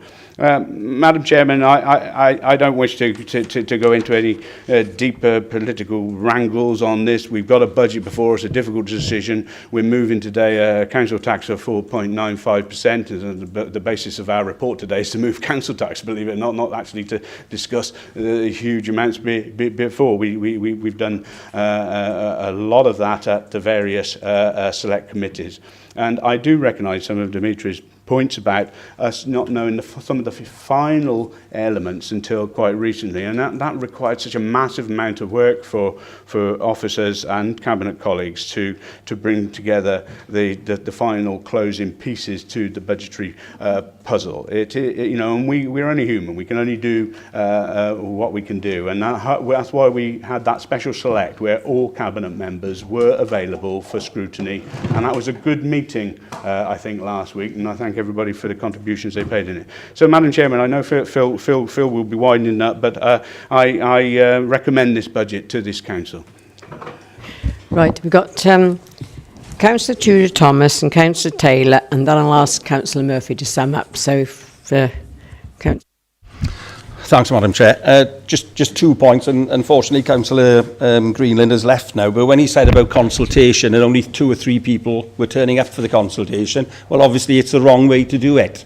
And if you live in North Abergavenny on a wet, windy night, you haven't got a car, how are you going to get out to Usk? And I think we really need to think about consultation, to consult with the people that it really affects. And some of those people are not in professional jobs. They're not used to getting their point of view across. In effect, we have to think of methods of actually going to them. And that's the heart of it. Running no disrespect to Councillor Murphy, but running a little mock interview on Twitter is not going to hit somebody living in Rother Avenue. in North Abergavenny. And those are the people that you would really want to talk to, because this budget is going to affect them. So really, let's get our act together. We've got a comms team here. Let's think about ways of actually getting to grips with finding out what people actually think. And the two other things, and they've been mentioned by Councillor Pavia and other councillors this morning, but the two things that really disappoint me, having taught in Abergavenny, having lived in Abergavenny for 30 odd years, is the fact now that childcare in the morning is going up £1, and people say, well, what's £1? You could buy a Mars bar or whatever. But if you're a family with 3 children, and you are making an effort to work, you're not a shirker, you're not a Norman Tebbit, get on your bike and find a job. Most people are working, and often both people in the relationship, the husband and the wife or the partner, they're both working, but they're on low wages. That £3 a day is really going to hit them. It's not going to hit your BMW solicitor and GP and perhaps senior teacher or head teacher or whatever, but it will hit those families, plus the fact of the increase in school lunch. And at the time when we're talking about obesity and lack of decent nutrition, what do? We hit that bit. I would personally far prefer to hit people who have got second homes in Monmouthshire, who are so affluent they don't know what to do with it. I don't need 2 houses, I can only live in one, and that applies to most people. And if you're affluent enough to have 2 houses, then you really should be paying for that benefit, because it's not an essential. You know, you're not going to die if you haven't got a second home in Cwmioe. So I feel very unhappy about those aspects of the budget. Councillor Taylor. Thank you. Very quickly, I think it's really positive to hear Councillor Jones and Councillor Fox say they acknowledge that, that we may be able to do a better job in terms of understanding impact, because I think in what Councillor Watkins says, in talking about monitoring, I mean, monitoring after you make a change and you've identified an impact is part of the EQIA, it's part of the Equalities Act, so we have to do that anyway. Not sure how effectively perhaps we've done that in the past, but we need that robustness, because I don't doubt there's no one in this chamber that wants to see us make charges for Breakfast Club or wants to see us increase school meal prices. I don't believe whatever way, whatever political colour you are, that you want to. You've come into politics to make charges. However, and I still return to the point that Councillor Watkins make. We've got to monitor and understand the impact, but we really should have some idea of that impact before we agree the policy. That is, I think, the point, because currently we don't know what that impact looks like, and I think, as Councillor Pavia, Councillor Watkins, Councillor Petruni have said, that is the position that we do need to be in. So I really welcome that we're looking at some training for staff and members, and a more, I would hope, iterative quality assurance process, so that we can challenge and really start to get into a position where we are asking some of the people that are going to be most affected by these budgetary decisions. Because, as I understand it, you may have talked to some head teachers probably about making charges for breakfast clubs, and perhaps broadly they think, oh, well, that's not a bad idea because, children on free school meals won't be impacted. But actually, not everybody uptakes the free school meals for a whole variety of reasons, not just because their eligibility is they're no longer eligible if you claim the working family tax credit, but also because we don't understand the impact, and that's not being communicated, for example, to people already using the breakfast clubs. So we would have had a better idea of whether there was any impact or, a dialogue if we had asked people already, if we'd have asked some of the parents, because asking head teachers it's like we've identified an impact, so we've asked the head teachers. Well, because we've identified an impact, we have to then go and do some further work. That's the deal. And we haven't done that further work for whatever reason. And so already we're trying to catch up. I hope that next year we will be all able to understand and articulate the impact of the budget and that we will be in a better position, because I understand that engagement is difficult.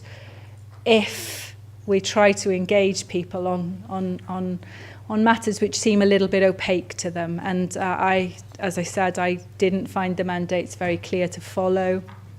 And I think we have to think about that more widely. If we are going to make more and more, nothing tells us we're going to make any easier decisions. And the final point is, I note that the trajectory for council tax, Councillor Fox, is to return to 3.95% next year. And I wonder what makes the administration consider that we're going to be in a better position and not have to again, no one wants to raise council tax, but I just think that there are a lot of considerations here, because council tax more and more makes up a bigger proportion of this council's income.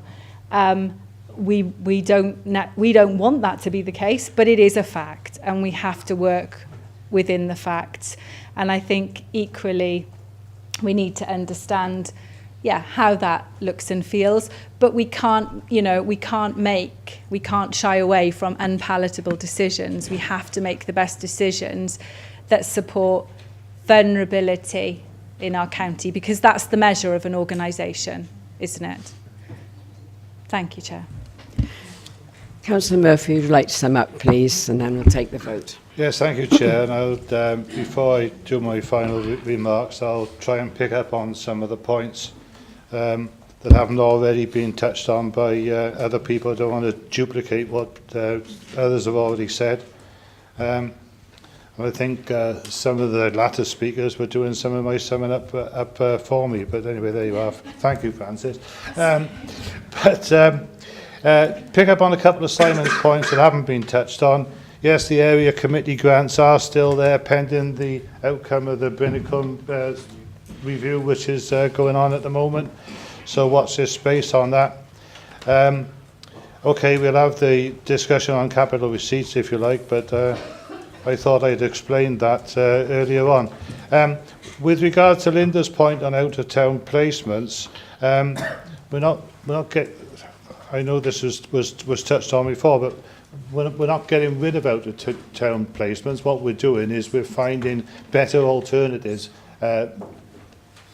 within county if we possibly can, or reprovisioning. But what we're not doing is cutting the quality of the out-of-town placements. If we can't do better internally, it stays where it is. All of the monitoring on all of these proposals will be reported in the outturn reports to select the scrutiny committees anyway. I've got to really pick up on this engagement strategy. It's not that many years ago that we used to fill a leisure centre with members of the public coming to listen to the thing. We did, and what happened? It dropped off, and people were less and less and less. But our social media pickups were greater. The very short piece that I did the other day that Councillor Thomas picked up on, it was only a short piece talking about the amendments, because it was subsequent to a previous one that I'd done. But we had last time I looked, it was over 1,500 hits to that, compared to the people who, in the end, were turning up to the public sessions. And we used to get sometimes around 100 people would turn up to these sessions, and it got less and less and less. And quite frankly, they were not viable. The officer time taken up in getting involved in them wasn't worth it. Yes, we get a very poor take-up, and I have to say that we had a very poor take-up from the scrutiny sessions at this time. This year, we've had fewer questions raised at scrutiny meetings by members than we've ever had. So that's something that you might like to think about for yourselves, because there were very few proposals that came forward in the final proposals that weren't already included in the original ones. So to say you didn't know anything about it isn't true. They were there. There was a couple of headlines at the end, but most of it was there before. As regards taking risks on reserves, any Section 151 officer asked to sanction the use of reserves without a solid case behind it wouldn't be Section 151 officer for very much longer. And as for alternative budgets, my final point is yes, Dimitri, you did give me a sheet of paper 1 year with alternative provisions on. It was as we were about to come into the chamber, but I was grateful for it because I was able to see what was there. My final point is, and I said it earlier, but I'll say it again, in view of the legitimacy of some of the proposals that have been put forward, we will continue to look at them. And where it's possible for them to come forward in the subsequent year, we will bring them forward because we do listen to what people have to say. Thank you, Chair. Right, you've heard recommendation. I move for recommendation, Madam Chairman. Because it's very unfair. Sorry. Sorry. I think it's very unfair to criticise people when actually the facts are there. From last Tuesday, the budget actually said adult disability savings of over nearly £700,000. A member of the public spent his time and spent lots of time writing letters. False information was given within the budget. We did not have enough information in that budget to actually give it justice. It's been said many times today. So, for the Cabinet member to actually say that, that is not correct and that is not fair on everyone as well. Thank you, Chair. Yeah, I move recommendations on block, Madam Chair.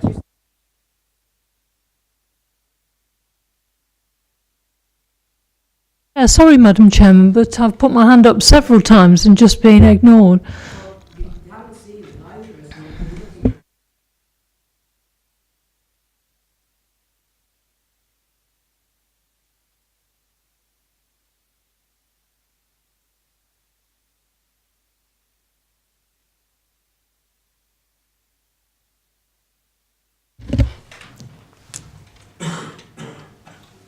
Carrie, Chairman. Thank you.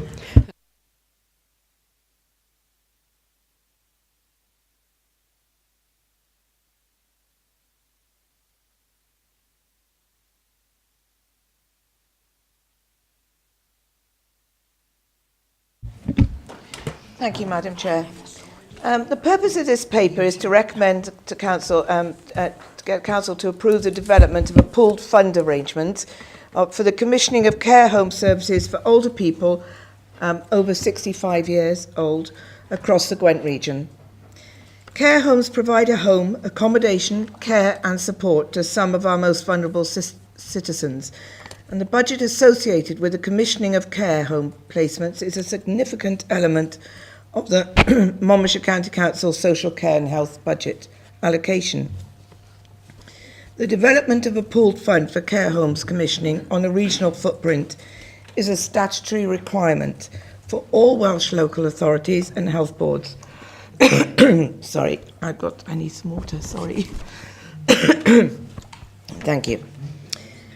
The requirement is set out under Part 9 of the Social Services and Wellbeing Act, and this statute also establishes regional partnership boards, where I have to go next, I may add, for the purpose of strategic planning and delivery of health and social care services on a regional footprint. Thank you. Social Services Cabinet members across Gwent are members of the Regional Partnership Board, alongside independent members of Aneurin Bevan Health Board, and together we have been overseeing the development of these pooled fund arrangements.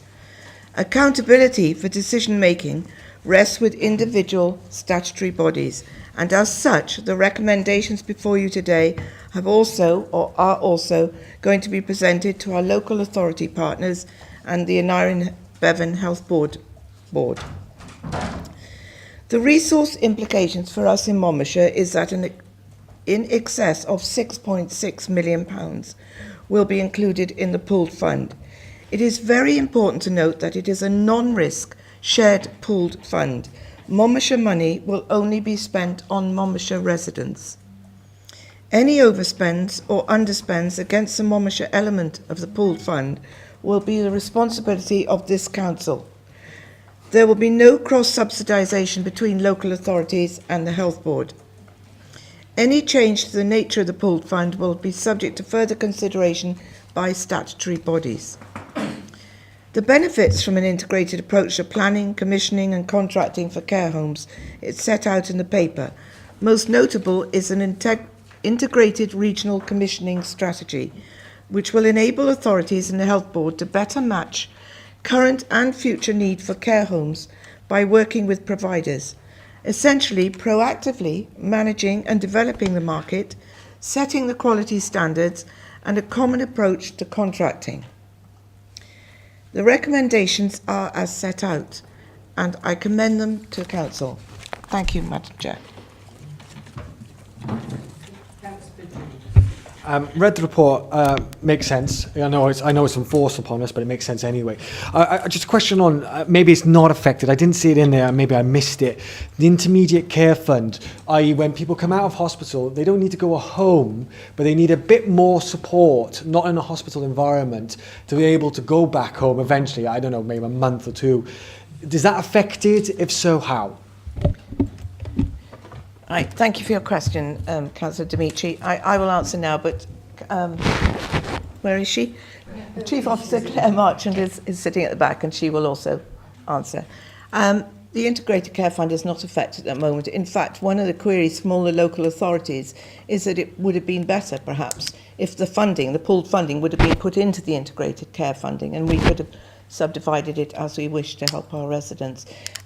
Another concern is that we have been told that this pooled funding is for the elderly, or older people, sorry, I mustn't include myself as elderly, older people over 65. But really there are many other areas, for instance, perhaps a legal team for looked after children.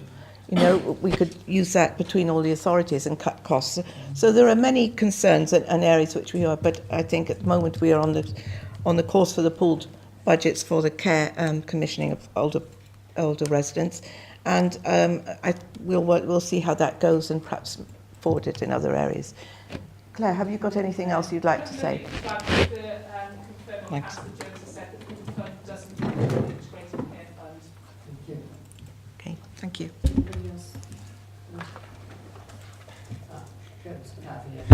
Thank you, Madam Chair. Just an observation. Could I firstly thank the Cabinet member for bringing this forward.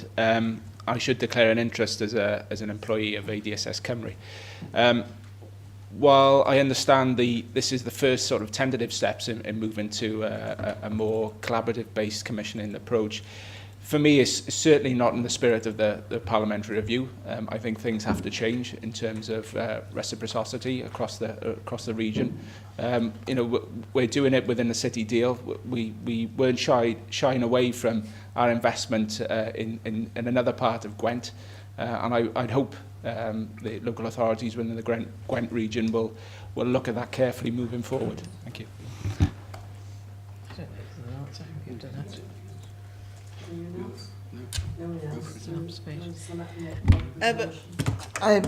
I'd just like to say that you know, I've been to meetings on the parliamentary review, and I'd like to say at this point that I think Monmouthshire is way ahead on some of the things that are brought up in that review.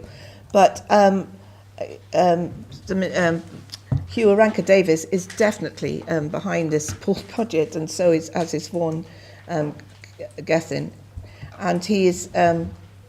And they are really, you know, promoting it, and we have got to keep to a very strict timetable, or they are going to impose, you know, things onto us if we don't abide by the rules, so to speak. So, although you may not think it's aligned to the parliamentary review, at the moment it's full steam ahead. Thanks.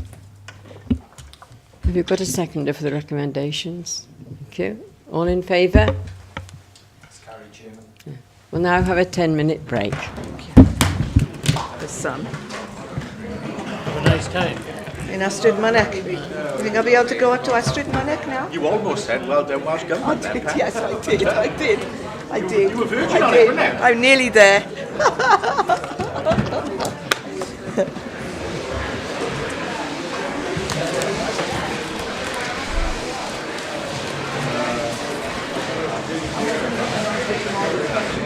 Sorry. Thank you.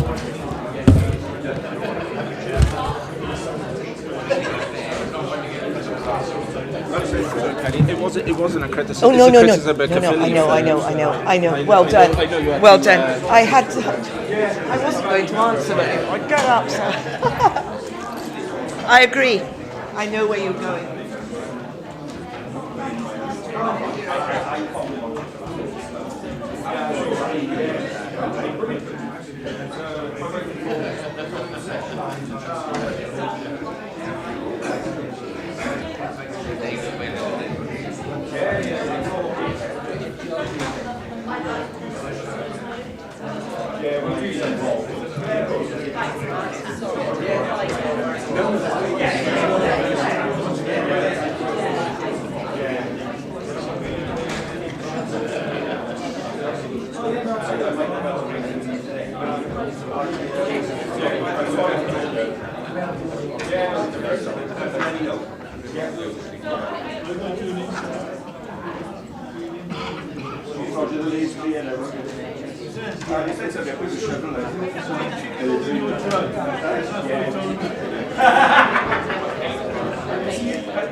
It's supposed to come in before this month, isn't it? That revised strategy.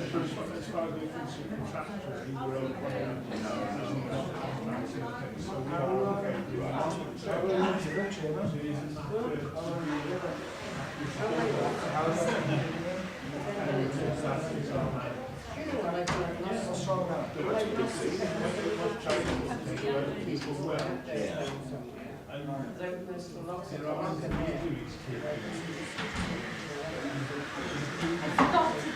so concentrated on the budget, I forgot to share my interest. Right, I don't need to. It's talking about eventually You're at the Far Eastern countries, so they are that's a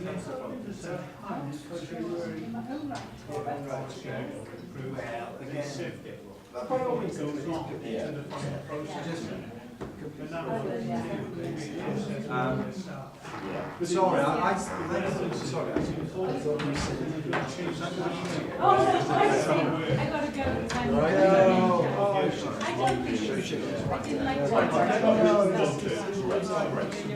I just worried it would be to other cars. Yes. Well, I've said two. Is it going on the agenda? Yeah, but that's fine. That's fine.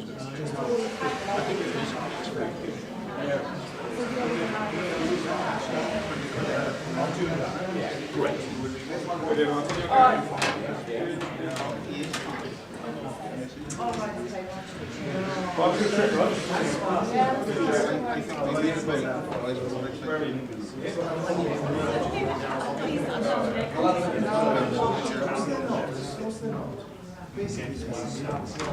Motion about new next. I think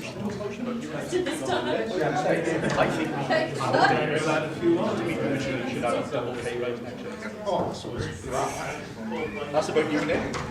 Unless it's something else like this. I didn't know that. Something I don't know. They then a lot of them. That's one thing I can guarantee. Yeah, exactly.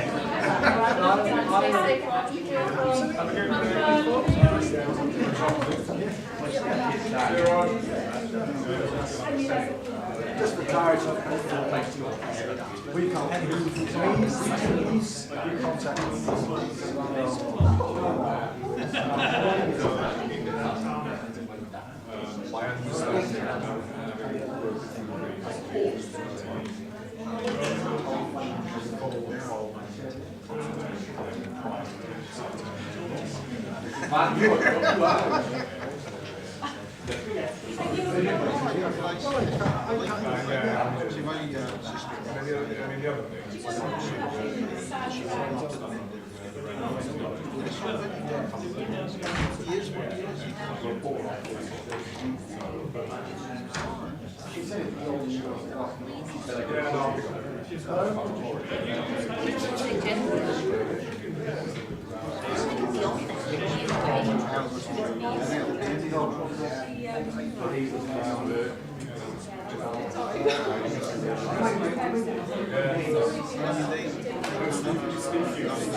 I knew where to be next.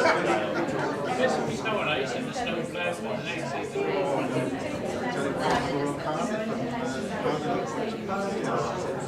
It was motorway was on the other day and I was like a car. Sorry. Yeah, there's no when does this one?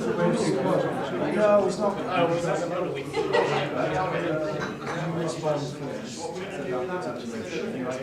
Serious next year. Never mind the 30. But to be fair, this is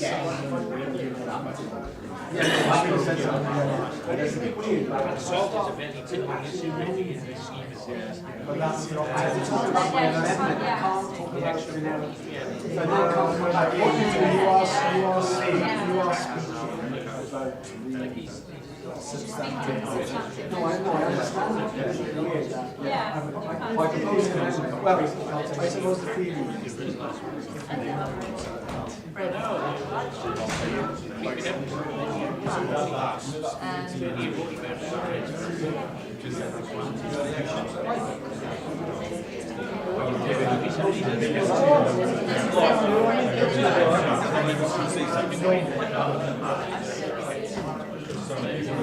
When we are,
Right out.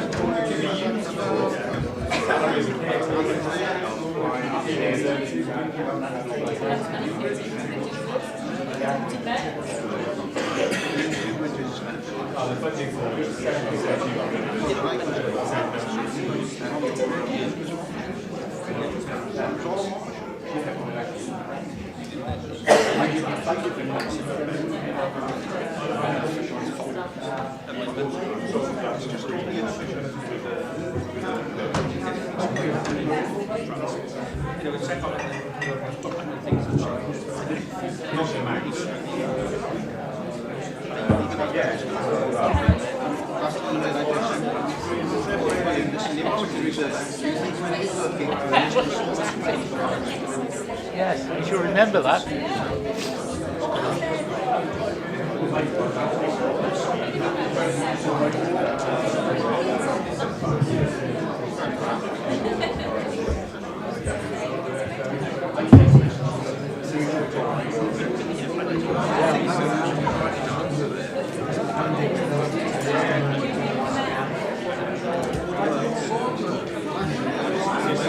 All right.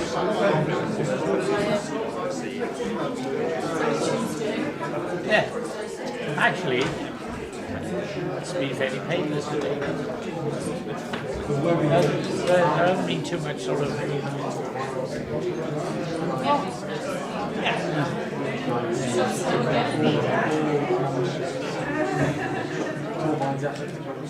My God, it's getting bad. The chief exec's on the sauce.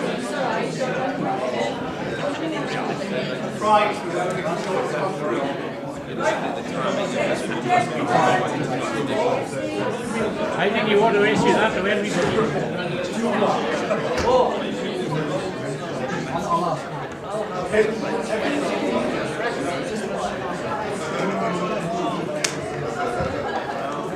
No, what I'm going to think is that because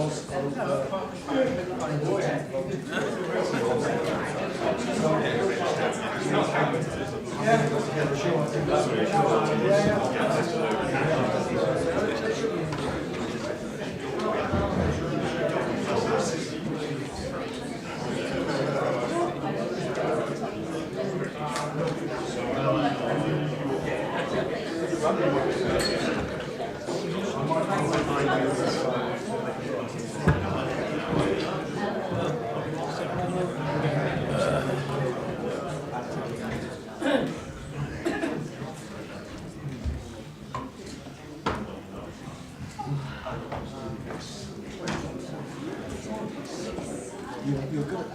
Yeah, I am. I perfect the colour. It's coming in trouble.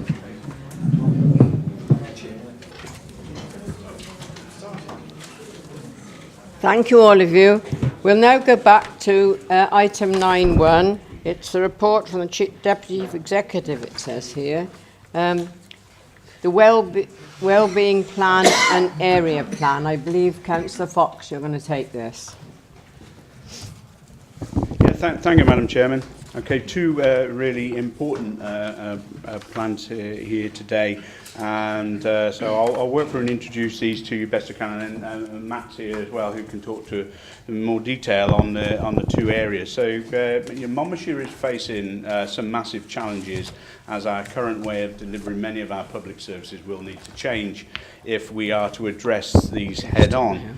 You have before you two reports that describe some of the things that public services will collaborate on in the coming years. The first is the Wellbeing Plan, which has been produced on behalf of the Public Service Board, which myself and the Chief Executive are members of, alongside leaders of the Health Board, Gwent Police, the Fire and Rescue Service, and local housing associations, the voluntary sector, and some others. The second document is the Area Plan, which sets out the priorities for health and social care across Gwent, the production of which is a requirement under the Social Services and Wellbeing Act. It's been produced at a Gwent level by a dedicated regional transformation team who have been working closely with our officers. There are clear synergies between the Wellbeing of Future Generations Act and the Social Services and Wellbeing Act, such as the focus on early intervention, prevention, and taking a collaborative approach, and so it makes sense for these to be presented alongside each other. The local authority is not the final decision-making body for either of these documents. In the case of the Wellbeing Plan, the statutory guidance requires Council and other statutory partners to approve the plan before it can be published. It sets 4 wellbeing objectives: provide children and young people with the best possible start in life, respond to the challenges associated with demographic change, protect and enhance the resilience of our natural environment whilst mitigating and adapting to the impact of climate change, develop opportunities for communities and businesses to be part of an economically thriving and well-connected county. As a council, we have adopted our own wellbeing objectives that take forward our commitment to the aspirations described in the plan, and these are embedded within the corporate plan which we approved in this chamber on the 15th of February. I fully expect other members of the Public Service Board to be embedding these within their own business planning arrangements as we move forward. The Public Service Board Select Committee has already spent time scrutinising the Wellbeing Plan, and they will continue to hold the Public Service Board and its partners to account through the delivery period. The Area Plan will inform regional working in relation to people requiring care and support, and will support the delivery of local services. Priorities have been established around the specific core themes referred to in page 311 of the covering report. And I know that Claire has a joint adults and CYP select committee looking at this later in the week. Claire Martin's not with us now, she had to go, otherwise she would have been able to talk further to that. So, members, before you, the recommendations in 2.1 are that the Council approve the Wellbeing Plan and supporting annex ahead of approval by the Public Service Board, and in 2.2 that the Council endorse the Area Plan, which will become the strategic context around which future proposals on social care will be based. Madam Chairman, that's basically the report, and before anybody points it out, in 3.1 we know there's a typo there. Monmouthshire is facing some pretty hard challenges, not pretty challenges. Okay. Thank you. Councillor Taylor. Sorry, Chair, can I just declare my interest in the previous item, which I left for, and in this item and the next item as an independent board member of an Iron Bevan Health Board? Not the present. Councillor Howarth, then. Yes, thank you, Chairman, and I welcome this plan. It's very important that we have direction. What I'd like to ask, though, as the Council, would it be possible today now to make sure that when we endorse this plan, that every document that we put out there, policy or drafts or direction, that we actually emphasise and make it simple, that we as a council adhere to that. So the document will have the plan and our directions on that document prior, not at the end, and prior. Now that leads me now to the quality impact assessments, which I know we've discussed greatly today, and I know we discussed greatly also. Would this council today actually agree to making sure that the quality impact assessments and any relevant information that we have to put on that document, we do them before the document's format, at the start of the document, and not at the end, so we will have a greater understanding and it will come to our attention then, making sure that that impact assessment has been put on there at the start and not at the end, and we'll be able as members to recognise that and actually take through the document then the risks, etc., concurring with the impact assessment as we go through them, as we read them. I'd like to do that, Chairman, because I think it would be good for us as a council to acknowledge a way forward, making sure that we don't have the same conversations year after year, and recognising actually as a council and as members of the public, we will then start to have a better understanding of where we're going to go with the Wellbeing Act also. Thank you, Chairman. Councillor Bertuni. Broadly support the report. I have two things. One, on bottom of page 26, it says property prices in the county are high. The Caldecott area especially is seeing an impact from the planned removal of bridge tolls. That is true. But why is Chepstow not included in that? I can tell you for a fact, in my ward, house prices have rocketed up and pricing people out, local people out of their communities. And I'm guessing the same is for Roggett, Mega, in fact, any of the Monmouthshire's south, in the south villages and towns. I'm just wondering why they're not included in that, and if there's not a good reason, can we include those villages in there and towns? The other question is, and this is my bugbear, I sit on the Public Service Board Scrutiny Committee, and I'm not sure what we achieve on there, to be honest, because it comes back to the perennial questions. The objectives, the rhetoric is unarguable. The goals are unarguable. But I always have this nagging thing about mechanisms by which to deliver the target and the capacity. And I'll say this, so I'll read on page 20, it says, delivering the solutions, tackling the causes of perpetual generational problems in families, working to tackle physical activity, obesity in order to increase the health and well-being of future generations, working to ensure that school services for children focus on well-being, a more rounded approach, resilient children and young people to their mental health and emotional well-being. Totally agree with all of that, but that's just one objective on four of the hardest questions facing public services across the world. And then I'll go back to myself of capacity, how, and are you going to have the ability to even deliver on those four? Forget even the other objectives. How are you going to deliver those four? I mean, I'm not saying you can't, but you'll come at solutions for the Western world, which would be brilliant. But how is that reflected in the report? I don't want to knock the ambition. I'm all for getting on the ambition of that. But really now we need to talk about mechanisms and practicalities and beyond rhetoric. I've read a lot of rhetoric now, and it's as I said, I think we all buy into that. But let's look at the real ways we're going to do this, if we're going to do this.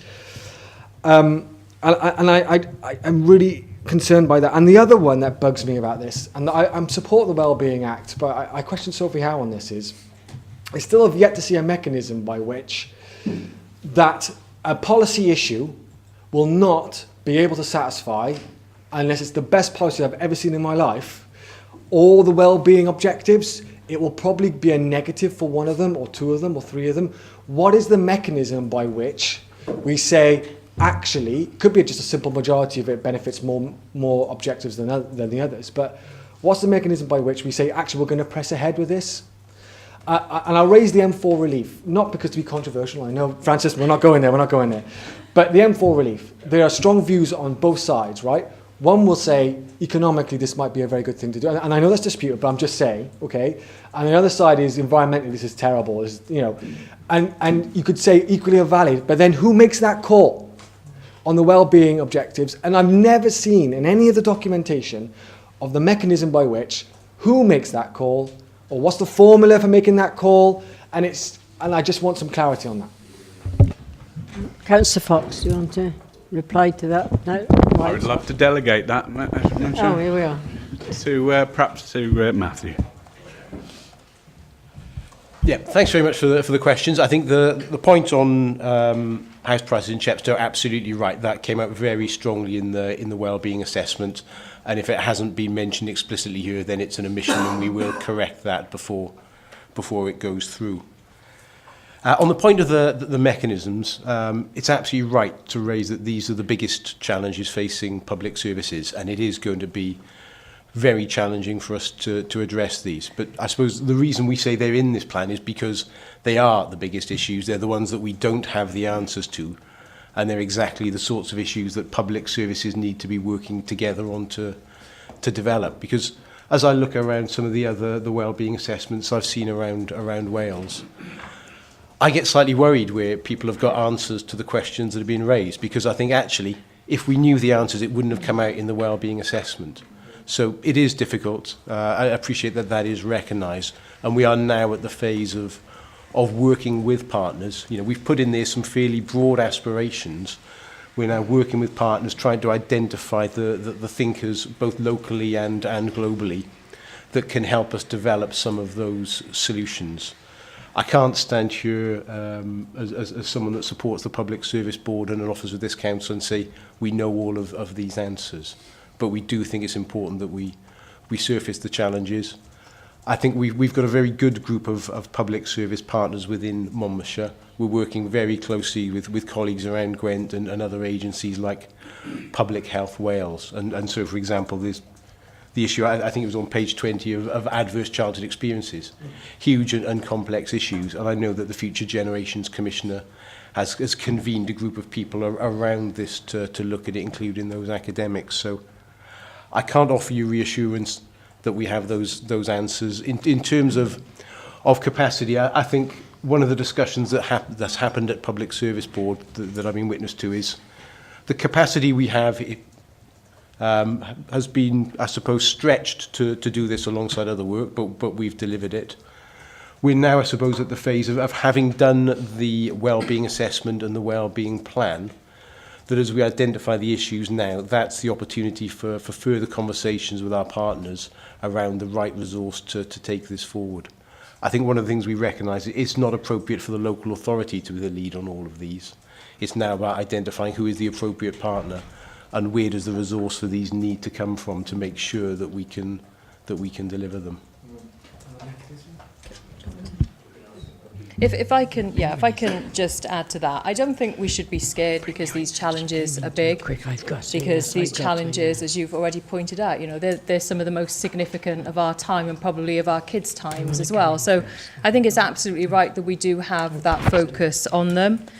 I think we've got to try and think forward. I mean, there's a quote, isn't there, about, you know, what a small group of civic-minded people can actually achieve. And I think if you look at examples like community transport is a significant challenge for us in such a large rural county. But there's a group of very civic-minded people in and around Bridges in Monmouth who are working with us. They're working with a family of public sector organisations. They're working with business and the community. And they are finding a very unique solution to a big problem. So I think sort of beyond the public service, we've got to think about the innovation, the creativity that exists within our communities. And coming back to who's going to deliver and where the capacity is going to come from, I think that will come from the private sector. Because when you put problems and challenges out there, that's what spawns new businesses, because they come up with solutions, they come up with new ways of working, with products and with services. So I think going back to the point that I think I keep making in this chamber, things like the UK government's industrial strategy and the Industrial Strategy Challenge Fund sets out big, grand challenges. It makes about £5 billion available every year to work through a process that will enable us to solve some of those problems and resolve some of those challenges. So I believe the capacity institutionally and outside of institutions exists. I think the money and the investment is there. I think for us it's about the will and the determination to persevere and push forward with some of these things. Just on the second point before you go ahead, Matt, I think it is a really difficult one because I think those 7 wellbeing objectives, it's going to be very difficult to ever get some of those things in harmony. But I don't think they are sort of diametrically opposed. So if you take the example of large infrastructure projects that are needed for economic growth, some of those projects can deliver on wider sustainability aims like a circular economy. You know, there's no reason why an M4 relief road couldn't deliver on some of those sustainable development aims as well. Who decides? I suppose it's the greatest good for the greatest number. Probably takes us back to a bit of moral philosophy. But I don't think just because something is focused on the economy, it isn't capable of delivering sustainability goals. And I think as a council, that's something we've got to think very carefully about when we make our contribution to those agendas. Just to quickly come back. The private sector is brilliant in many ways. And I applaud your faith in them being able to deliver a project to solve mental well-being amongst young people. But I live in hope, I suppose. But I doubt they will. I'll put that out there. But in terms of capacity, I noticed, and maybe the chief executive will correct me, but I remember a year and a half ago, the intention was to sort of, for Monmouthshire County Council and its officers to sort of kick this thing off, and then let other partners sort of take the slack in some of this agenda. And I looked at the annex, and pretty much our senior officers are pretty much the main structure of the team. I'm not, great, I rate you guys, but given the pressure of just discussing the budget, given the questions you're facing, I mean, you only have 12 hours a day unless you don't want to sleep. That's why I talk about capacity. The biggest questions, Monmouthshire is pretty much leading the way in most of its senior positions, maybe rightly, but how can we need you to run the council as well. So can you just explain that to me a bit, just give me some reassurance? I think it's a really fair comment, actually. So a couple of things from me to sort of play with the question so far. I was going to leave it until all the members have spoken, but I guess it's a good time. I know it's written in the report, but I think it's really, really important that we remember that this particular plan isn't ours. We have enabled it, we've facilitated it, but we are one statutory partner. We are no more important than any other partner in this process. But as the council, the principal authority for this area, I guess it's right and appropriate that we take our place at the table, and there'll be times that our place actually changes. We've got, depending on how you cut it, 3,500, 4,000 people on our payroll. But if you look at the statutory partners that make up the Monmouthshire Partnership, they're probably in excess of 20,000. That's just public service on payroll employees. So if this process works well over the course, I would say, of the next generation, we should increasingly stop thinking about the council and start thinking about the public service family. And I think if this does work well, for the scrutiny, for the select committee that's now been in meeting for just over a year, I think some of the richest scrutiny that we've ever had the opportunity to play with is here. So if I take that sort of, that really quite impressive piece of policy, if we can make it work, that you were describing, Councillor Petruni, what's it going to be like when that select committee has got the Chief Executive of Aneurin and Bevan, the Chief Executive of the Council, the Chief Constable, sat on that table, and you're asking very directly, where's your contribution? Can we see it through the allocation of your resources? Can we genuinely see that you're starting to make a shift to preventative? Can we genuinely see that you're starting to become more strategic and less tactical? That, I think, starts to become quite rich area. I think in terms of the Wellbeing and Future Generations Act, it's not. I don't think it would ever be like a fruit machine. I don't think you're going to put an arm and see all sort of 5 or all 7 sort of line up and say, yep, that's good to go. The Act itself, I think, largely sponsored by deceased Carl Sargent now, Carr was always very clear with me when I spoke to him that the purpose of the Act was to introduce thoughtfulness into decision making.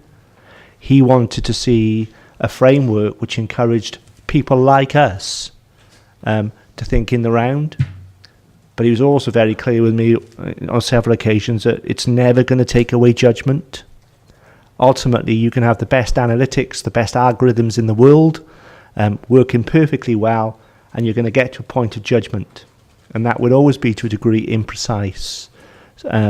So I guess if we can continue to work on our thoughtfulness as individuals and as a body, and if where we identify negative consequences of an intended action, in some ways it's similar to the conversation you've had already this morning, can we at least satisfy ourselves as thoughtful decision makers charged with the responsibility for others that we've mitigated that negativity as far as is reasonably possible? There will always be negativity. You know, that's the basis of the world, isn't it? So my encouragement to you as decision makers, as councillors, to accept that this is not a golden bullet sort of situation. And I say golden rather than silver deliberately, because this really does up the game. But for us, for you over your next 4 years, for the people that follow you, if the Act itself is going to be brought to life, it's thoughtfulness that will bring it to life. That's why it was constructed. Current commissioner got a particular style, high energy. I think that's really, really good for something that's coming fresh off the blocks. But it says well-being in future generations. You know, that's 10, 20, 30 years. So the challenge is to every decision maker in Wales to up their game. But it will not take out that judgment point on anything that we ever do. Councillor Brown. Yes, thank you, Madam Chairman. I think I was going to repeat a point that's already been made, but looking at page 26, it concentrates on issues of, it's headed Wellbeing Objective, develop opportunities for communities and businesses to be part of an economically thriving and well-connected county. And then it talks about infrastructure in relation to the city deal in the paragraph below. And then it also talks about property prices in the county being high, the Caldicot area especially. There is absolutely no mention of Chepstow, which is the main area where the Severn Bridge actually is. And there's no mention about its infrastructure requirements on the one hand, but also on the positive side, you know, the economically benefits of having the tolls removed. And that is also admitted. And in relation to the very simple diagram, I think that you can find on page 6, if I'm right, because I'm going to have to scroll back, it mentions about developing the economic opportunities in relation to the city deal. I actually went along to the Chepstow Library when there was a public consultation on this, and I mentioned, and can you also add, and the Severn Bridge tolls going? Because in a sense, you know, obviously this plan has been developed over a time when, you know, the city deal was the predominant thing and nobody necessarily knew that there was going to be this impact in relation to the tolls going. It's going to have a massive impact on Chepstow and Caldicot areas, and I think that this needs to be recognised within here, and it hasn't been. And it does have an impact on other agencies because, I mean, for example, we don't want to, I'm on the fire authority, and we don't want to be building properties in areas which are flood zones because that's an extra responsibility of the fire authority. So there is a sort of a partnership basis by which this plan needs to be looked at. So I do think, and I do hope that when the Public Services Board look at it, they do look at this not only in terms of, I mean, when the tolls went, I mean, I think it was the announcement that they were going to go. One of the things was about how this would help Wales in terms of economic development.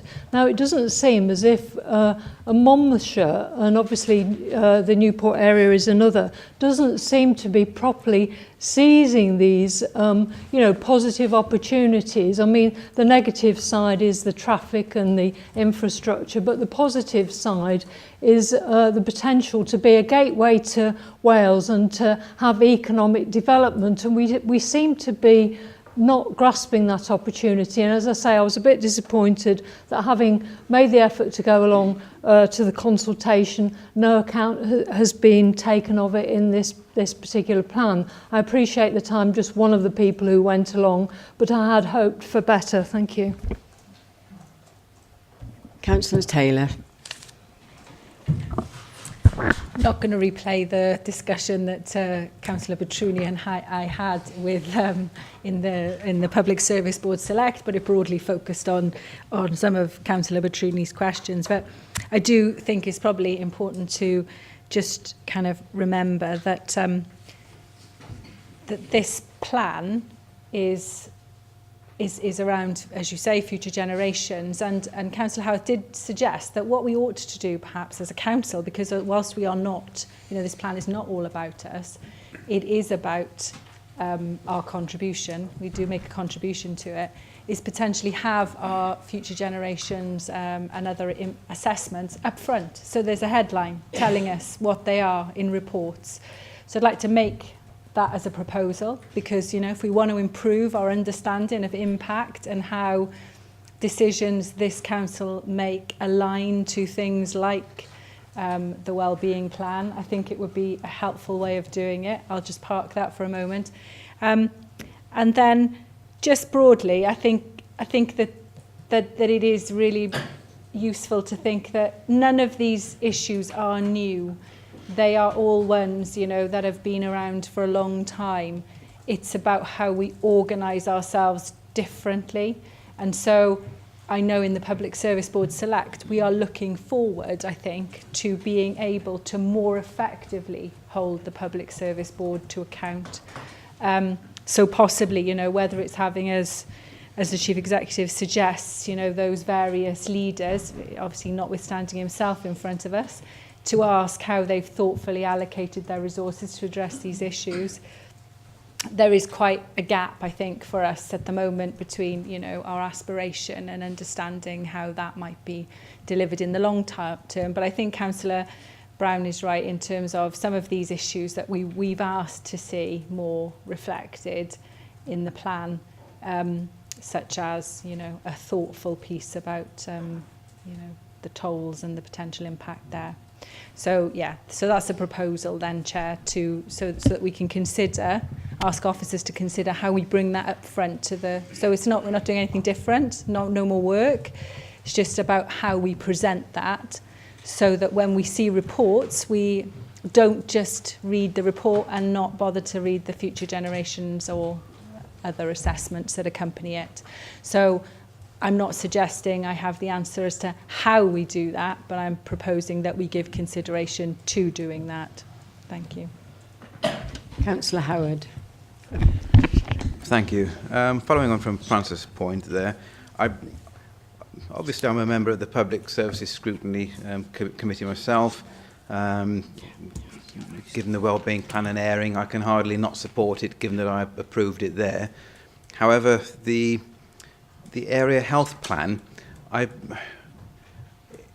have some difficulty endorsing that because of the issue that we spoke at a previous council regarding the dementia care for example, somebody living at Chepstow. And when you look at the priorities there in Section 2 for older people, bringing care closer to home, and all these measures of great success, well, that's clearly not going to happen for a lot of people. And in the knowledge that we were told that the original proposals at the Health Board didn't benefit from a future generations assessment, I can hardly support a plan that wasn't subject to that and which has brought disbenefits to people living in Monmouthshire. So whilst a lot of the terminology is absolute, we will have this in by whatever health outcomes will be fantastic, all that type of phraseology that Dimitri's referred to, and the stuff that I'm very cynical about, it just doesn't tie together. So for that reason, until I see some actual evidence of how this process has affected policy and perhaps prevented bad decisions being taken, I can't support the area plan for health.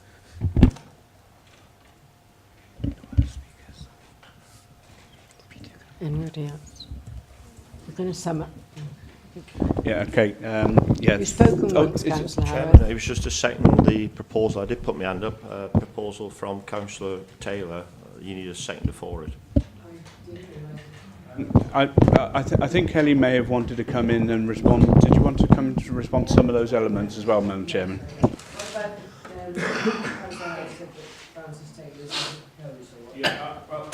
I wouldn't mind coming in perhaps to wrap up on with that. I'll talk to that when I close.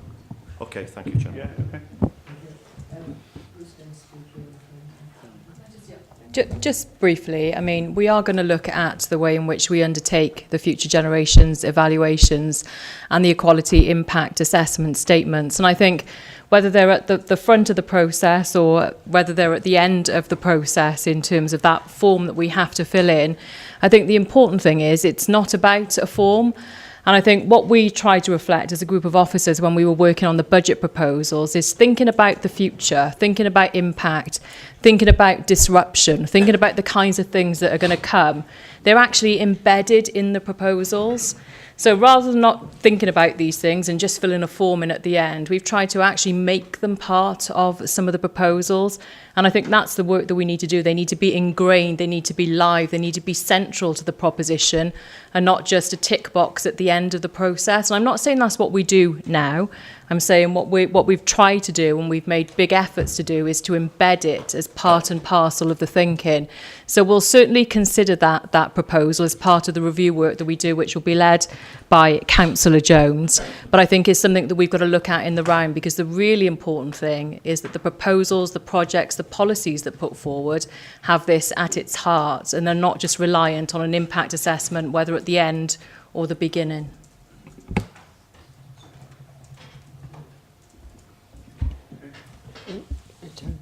Oh, Councillor Dovey.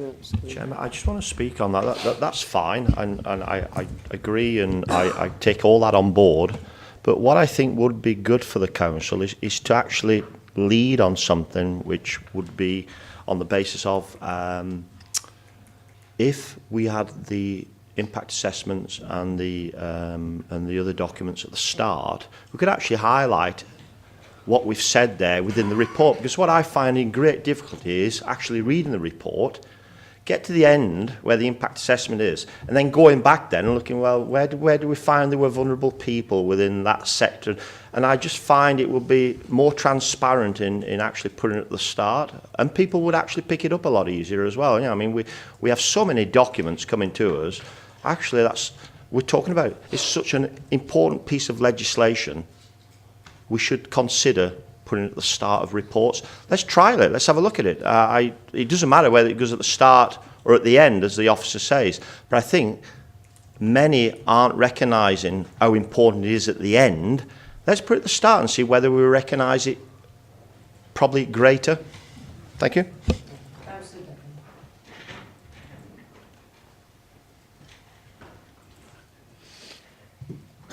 Thank you. Is it working? Thank you, Madam Chairman. It's just one point that I would like to raise, and that is really the impact of transport in certain areas, particularly Chepstow, which this report will bring opportunities to the area, but it also brings challenges, and in some ways we are not addressing the challenges that come from cross-border issues. And the area that I'm particularly concerned on is the transport area, how we are dealing with that, because a lot of the issues that we have, for instance, in Chepstow, are not of our making, because the impact is coming from a neighbouring nation, if you want to call it that. So we have to have that included in here, how we deal with some of the anomalies that there are. It isn't as simple and straightforward as a train from Chepstow or a bus service from Chepstow or whatever. It is more complicated than that. The transport issue and the border issues, I think, are an area that needs more focus. Thank you, Madam Chair.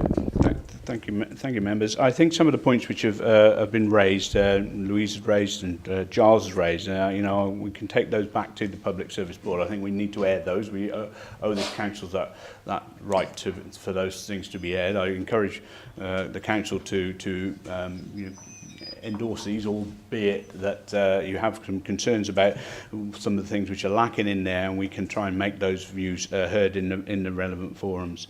As to do with the quality impact assessment up front, I'm still wrestling with that personally in my mind, probably because I'm used to doing it in a certain way, having a lengthy assessment document at the start of the. I think that might be confusing unless you're talking about having a pre-seed element, as we have at the end of the report, pushed to the front. I don't know. I think, but instead of us council actually making a decision here now, I wouldn't mind us moving it perhaps to the Democratic Services Committee for them to give some consideration, along with what Sarah is doing from her perspective as well. So I think what we're hearing is, yeah, we hear the messages. I think that's been echoed many times today. Can I suggest then that we ask Democratic Services to have a look at that, obviously, and I'm sure they'll want to take on board some of the views which will be brought forward from Sarah and others. So, Madam Chairman, I'd just like to move the recommendations again in 2.1 and 2.2 that we approve the wellbeing plan. Obviously, it's ahead of being accepted by the Public Service Board, and we do endorse that area plan, albeit we recognise there's some views which we need to articulate around that. Okay. Is that seconded? Okay. All those in favour? Thank you. We now come to a notice of motion, a motion from County Councillor Grocott. Thank you, Chair. I bring this motion not on behalf of the Labour group and not even on behalf of Monmouthshire County Council, nor primarily in the name of my children, Kate and Hugh.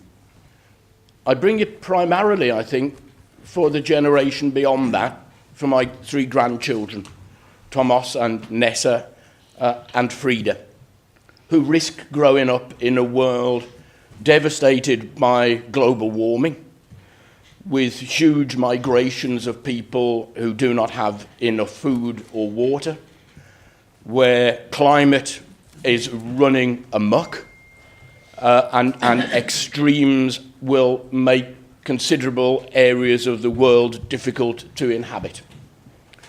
Our government is pledged to protocols signed in Japan and in France that will limit global warming to 2 degrees above pre-industrial levels. We are at the 23rd hour and probably about the 59th minute. And whatever the government is saying, that strategy is being hindered by global investments in companies that make their money from fossil fuels. And let's be quite blunt about it. Fossil fuels are currently one of the world's biggest causes of climate change.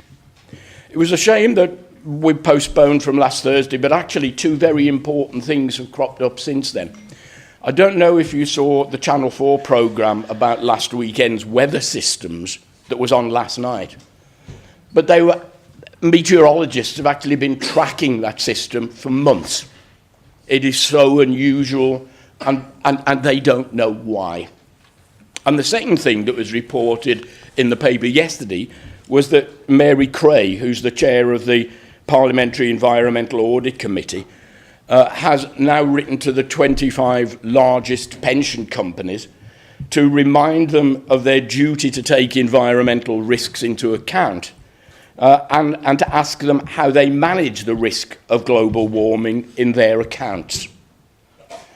The motion that I bring today follows a report commissioned by Friends of the Earth and other charities concerned with global warming. They got the information from Freedom of Information requests to every pension fund in the country. And while there might be some argument about how they've interpreted those figures, let me just give you two figures from our pension fund. We have investment in Royal Dutch Shell of £34.5 million. We have investment in British Petroleum of £28 million. I remember in this very chamber listening to reports about the Cardiff City deal and how this was representing the way forward. And I think we all take pride in the fact that some of our officers are leading in some of this technological dynamism. And members, I would suggest that that is where we should be investing, not in coal and oil and gas. The world moves on rapidly. I came to live in this part of the world in 1986. I joined the senior leadership team of a Heads of the Valleys Comprehensive School, where we actually had an additional caretaker whose sole job was to stoke up the coal-fired central heating system, to keep the coal mines open. We are now looking at a totally different world. I would ask that this council looks very carefully about supporting continued investment in fossil fuels. I've chosen my words very carefully. I certainly don't want to put council employees' future livelihood at risk by saying we should pull out of all investment tomorrow. We need to do it sensibly. But as I said in my opening sentence, we do it not for our generation or the next one, but the one after that. We need to start somewhere, and we are almost at catastrophe. Thank you, Chair. Councillor Petruni, then Councillor Murphy, then Councillor Harris. Just to second it first, formally. Yes. And I'm not going to repeat the same arguments because Martin's said them eloquently. I don't have a family. I hope to have one maybe in the future. And the impact of climate change, if you look at it from a policy point of view, is horrific. And this is a no-brainer that we can do. Thank you. Councillor Murphy. Yeah, thank you, Chair. And in preparation for this motion, I did ask the administrators of the Torfaen Pension Fund to comment on it. And the response I've had is quite lengthy, and I certainly won't be going into all of it. But there's a few bits in the media and the general information out there that needs correcting. So very quickly, the fund welcomes the interest raised in matters such as this as a natural part of the good governance of the fund. The fund did not, at the time of the survey, invest 245 million in such investments. The figure was 197 million. But the overstatement was due to erroneous assumptions made in the survey compilation. This does not, however, alter the principle set out in the Fuel in the Fire report, nor the importance that the fund attributes to the issue in question. If the correct figures had been used, we would not have appeared as high in the list as we did. We were quoted as the third highest by percentage of the fund at over 9%, whereas the true figure was 7.3%, which would have placed us outside the top 10 funds. The survey also looked at the highest absolute sums invested in fossil fuels but we did not feature as we were nowhere near the largest. Prior to this survey, the fund was already looking at the ESG issues across the fund. And should the fund decide upon any changes to the work of its working group, then these would have to be in an ordered withdrawal, and Councillor Gocott acknowledged that, as mentioned in the council motion, and in a way that did not cause financial pressures through, for example, forced selling of assets on already stretched employers in the fund.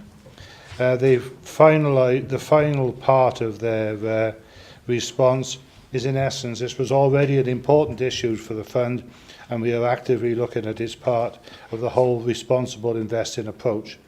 Any changes in the policy of the fund will, however, be carefully considered, with any changes agreed being implemented in a measured and controlled way and in the best interest of the fund and its members. So it's quite clear that the pension fund does recognise this point, and I'm quite happy to support the motion.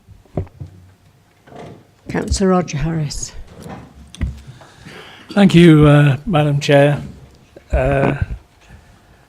There's absolutely no doubt that global warming is occurring, and Martin put it very eloquently. It's not going to bother me too much, but my grandchildren are going to be terribly bothered. I think the important thing here, the end sentence is calling on Torvine Pension Fund to start making an ordered withdrawal of such investments. I think we need to be positive as well, and as an authority we are being positive. We recognise global warming. We've got our own solar farm. So we are attempting to do something about the problem. Renewable energy has to be the way forward for this planet, and if we don't take notice of that and do something about it more rapidly than we're doing at the moment, we're all going to be in a right old mess. So rather than just saying get rid of investments, suggest that there are alternatives that are going to be profitable for pension funds to invest in. And if we can make that, assuming that we all agree that this motion is going to be passed, that we want to think positively and make positive suggestions about where future investment funds should go. And renewable energy has to be the way. Thank you, Madam Chair. Councillor Howard. Thank you, Madam Chair. I too support the motion, though I have some difficulties because the aims actually they conflict in a way, and let me explain what I mean by that. First of all, the concern is that the pension fund is strong and that people's pensions are secure. But what would withdrawal of the funds actually achieve? Would it result in a big shift to sustainable energy? Maybe not immediately. I appreciate the sentiment behind it, and that's why I support it, because it's making our position clear. But there's an awful lot of, again, it's the second time I've used the word today, hypocrisy about this, really, and in that we rely on fossil fuels. I rely on to put in my car. I should rely on it to fuel the airplane when I go on holiday. I don't have to go on holiday, but I'm going to.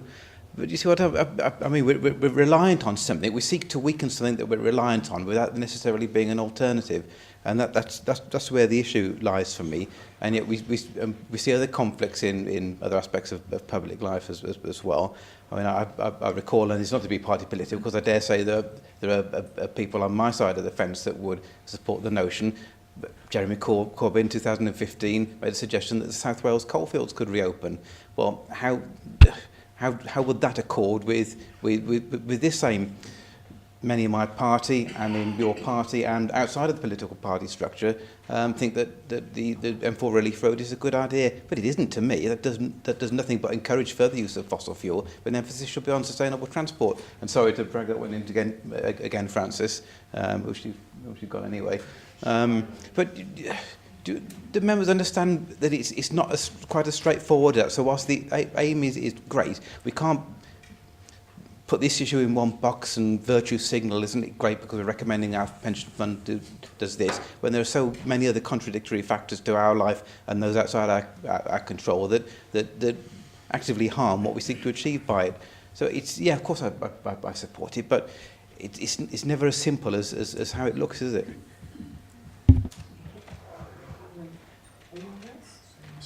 Oh, sorry. Councillor Harris. Can I just ask, I in view of interest, if we're already members of this pension fund, how our interest stands on this, please? I'll give some advice on that, if I may, Chairman. No, I don't think that's a personal interest, Councillor Guppy, as such. There are many members of the Gwent Pension Fund, and I don't think that you need to declare in this instance. Perhaps those members that have declared have made genuine declarations of their personal interest. There is a pro forma here with me that I'd be grateful if everybody who has declared completes at the conclusion of the meeting. Thanks very much, Chairman. Councillor Howard. Thank you, Chairman. And I'll just go on the guidelines of Councillor Howard there. It is really difficult, and I know the Councillor made reference to the futures of our younger people there. Giles nicked my thing about Mr. Corbyn there, about the coal mines and all the other things. The major players in all this are the Chinese, the Americans, the people who are actually wanting to progress their countries in taking them forward. I mean, this is not rocket science. This is about putting people in jobs, building their economies, giving them, going from third worlds to one of the top countries in the world there. And it's happening. Will we make a difference in agreeing or telling Torvine, the pension fund, to look, do not invest in something which could harm the environment or the planet for the future of our young people, the generations which are going to come in behind us? I don't think it will. I've had the conversation about the issue about solar cars, and we're going to stop. The government made an announcement some months ago about we're all going to have electric cars. Well, I've got to say, God help our snowplows when they're ploughing the snow up and the cables are running along the pavement. Come on, we have to get real here with all this. And I won't support the motion because it's actually saying we need to reinvest, so I won't support the motion. But what I will support is we as a council do our bit, and I think we do enough. Logically tells me that there's going to be some serious conversation to be had. It won't be with Monmouth County Council, it will be governments of the wider world will have to put their act together to decide what direction they want to take. We know what the Americans' direction is. We know what the Chinese direction is. The others are going to have to put some pressure on to actually have a different outlook on this. Thank you. Councillor Watkins. Thank you very much. I'm afraid I'm going to disagree with my previous two colleagues' statements. No, I don't think it's enough to leave it all to central government. I do think we actually all, as individuals, need to make direct personal sacrifices, potentially, in order to save the planet. Climate change is a terrible issue, so is plastic waste, and there are many things we can do to try and protect our environment and mitigate some of the terrible circumstances that we're experiencing at the moment with climate change. I completely support the motion. I really do believe that we ought to be trying to care about where our investments are going, and if we have an opportunity to put pressure on the pension fund to actually change its way of doing things, then I really think we should do so. It is not to be left to the Chinese and to the Americans. It's up for each individual to actually do that. And as a very small point, any chance we can get metal spoons back in the kitchen rather than plastic ones? Because that's really not a great sign of plastic waste being enhanced. we really need to do a little bit in all of the small areas, because those small areas all really do add up. I'd just like, before I cut you, to make a point about the plastic spoons and metal spoons. Over the last 12 months, I bought 3 sets of metal spoons and put in the kitchen. We have a little metal spoon thief, but if everybody leave them there, we could do away with the plastics. Right out.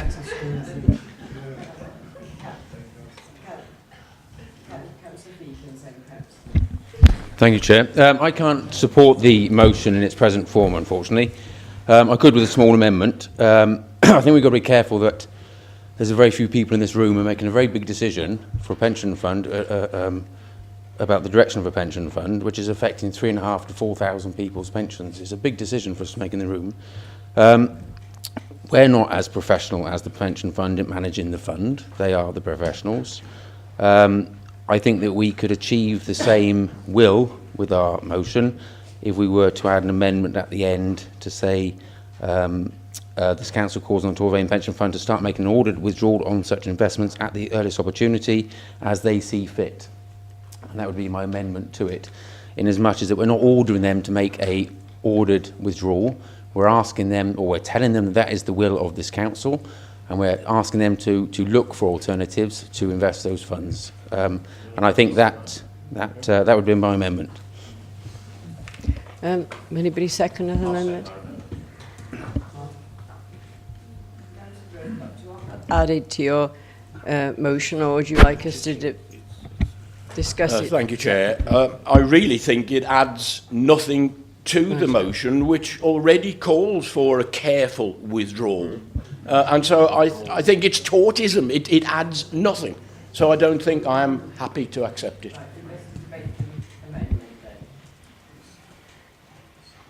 Chairman, I'll start the debate on the amendment. I think actually the 2 words there are totally different on a legal aspect. I think the amendment is quite sensible. It gives us the opportunity then for them to actually just look at it. We're talking about people's lives here also, to just actually say we're going to foreclose that amount of money from that pension fund and invest it in something which may not be secure, it may not be worthy of an investment. Don't forget, people actually made massive sacrifices within their lives to actually contribute to that pension fund. Whether you're a councillor, you're a public service, whoever, you've made massive sacrifices also to contribute. It's a percentage of your salary to go in there. The council makes sacrifices here. Don't forget, we've just set a budget here, but actually part of that budget is contributions from our hard-working members into that pension pot as well, for their lives and for their children's lives also. You could say that, oh, actually, we'll sell our houses because your house is worth £500,000 and in Torvain or whoever, they're only worth 400,000. We'll have a levy on house prices because we feel that the best way. I mean, it's not a good example, but I'm just saying, let's be realistic here. I think that's a better amendment to we do that. Chairman, I'm sure members will realise that actually we all want to save things and save the planet. Spoons, knives, to be honest with you, we all have our ideas and we all do things, but we do enough as Monmouthshire and we do work hard in trying to reach targets. I've never heard one person in here talk about today, setting the budget, about the carbon footprint. It used to be a juicy word in this building not many years ago. Everybody say, oh, well, we can't run them buses because we are polluting the atmosphere. And what about the carbon footprint? Do we have a measure for carbon footprint about introducing things? We've just had many, many tractors on the road in the last 2 weeks. Do we say, well, we can't run them tractors clearing our snow and our vehicles on the road because of we don't reach a level or it's polluting Monmouthshire? Come on, let's get real here, guys. And I'm a real person, let me tell you. Councillor Alan Davis, do you want to speak on the amendment or the original? You do want to speak? Thank you, Madam. I don't want to speak on the amendment. I was wanting to speak on the original. Yeah, right, I'll go on to. So we have now Councillor Phil Murphy on the amendment. Only to point out, with regard to the amendment, Chair, I'll just read that little section again.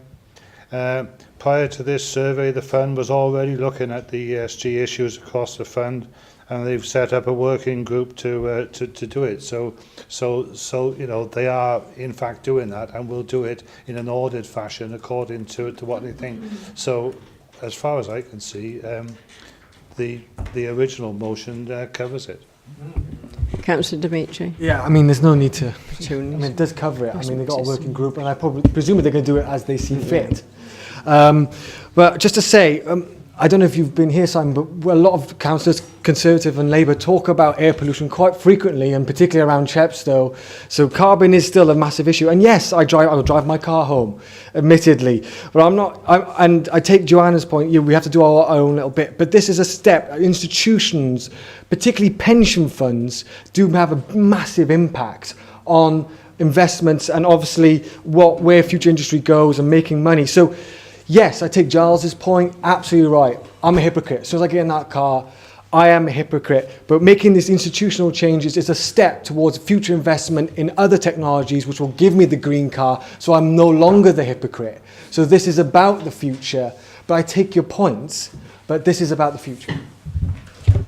Councillor Roger Harris. Thank you, Madam Chair.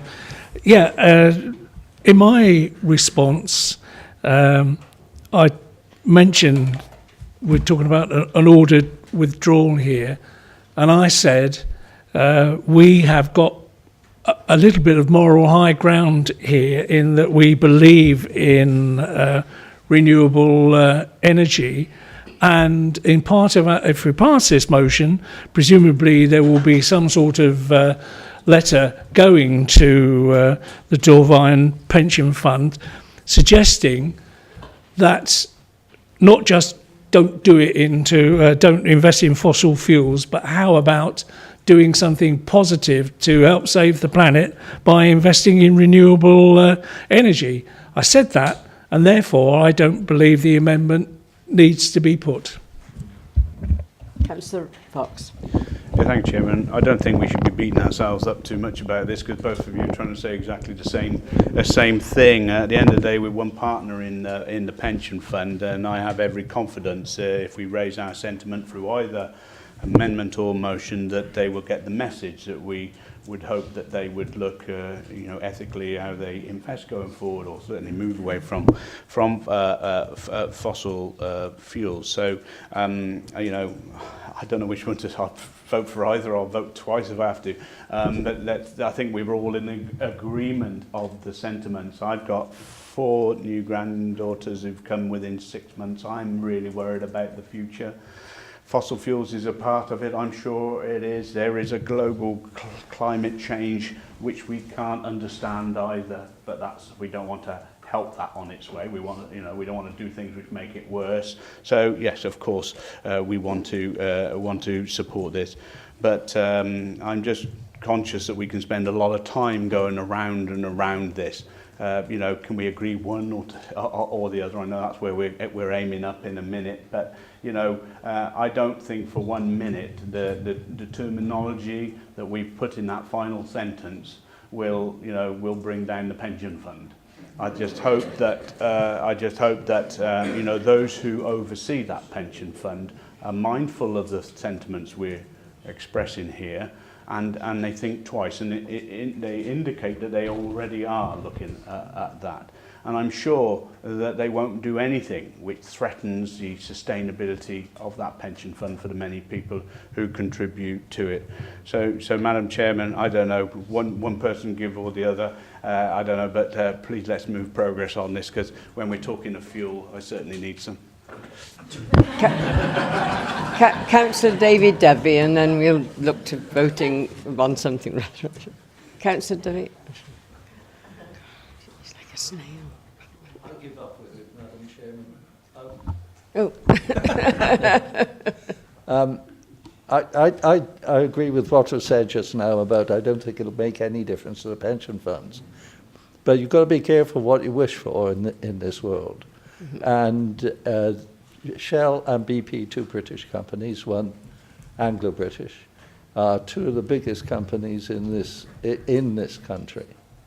And they, in terms of pension funds, they probably account for broadly 30% of the investment in everybody's pensions around here. What you don't want is this sort of furore building up about what we're going to do, and oil is terrible and all that sort of thing. Ancient oil was terrible. It isn't so much now. They're the biggest investors in new fuel technology. They're big in hydrogen, etc. So that is the point. All I'm saying is we should not be trying to alter the public image of oil companies, because that and investment in oil companies, or any energy company for that matter, because that will be counterproductive. Right, we've got to vote on the amendment now first before we go any further. It was seconded, wasn't it? Yes. Yes, that's right, yes. So all those in favour of the amendment?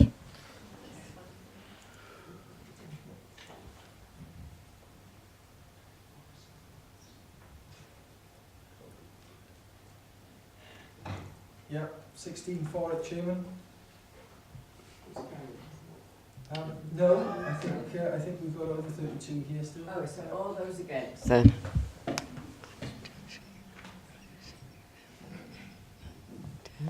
Lovely. So the amendment is carried, Chairman. There are 12 votes there, so there were some abstentions there.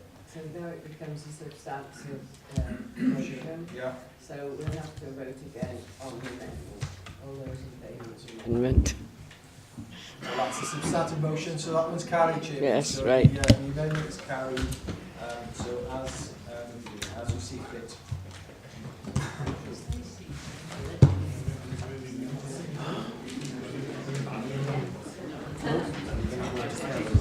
There's, I think we've got to go in. Excuse me a minute, we haven't finished. We're going to go into into committee. Sorry. Yeah, I move we move into committee, Madam Chairman. Yeah, can you turn the thing? Who do we?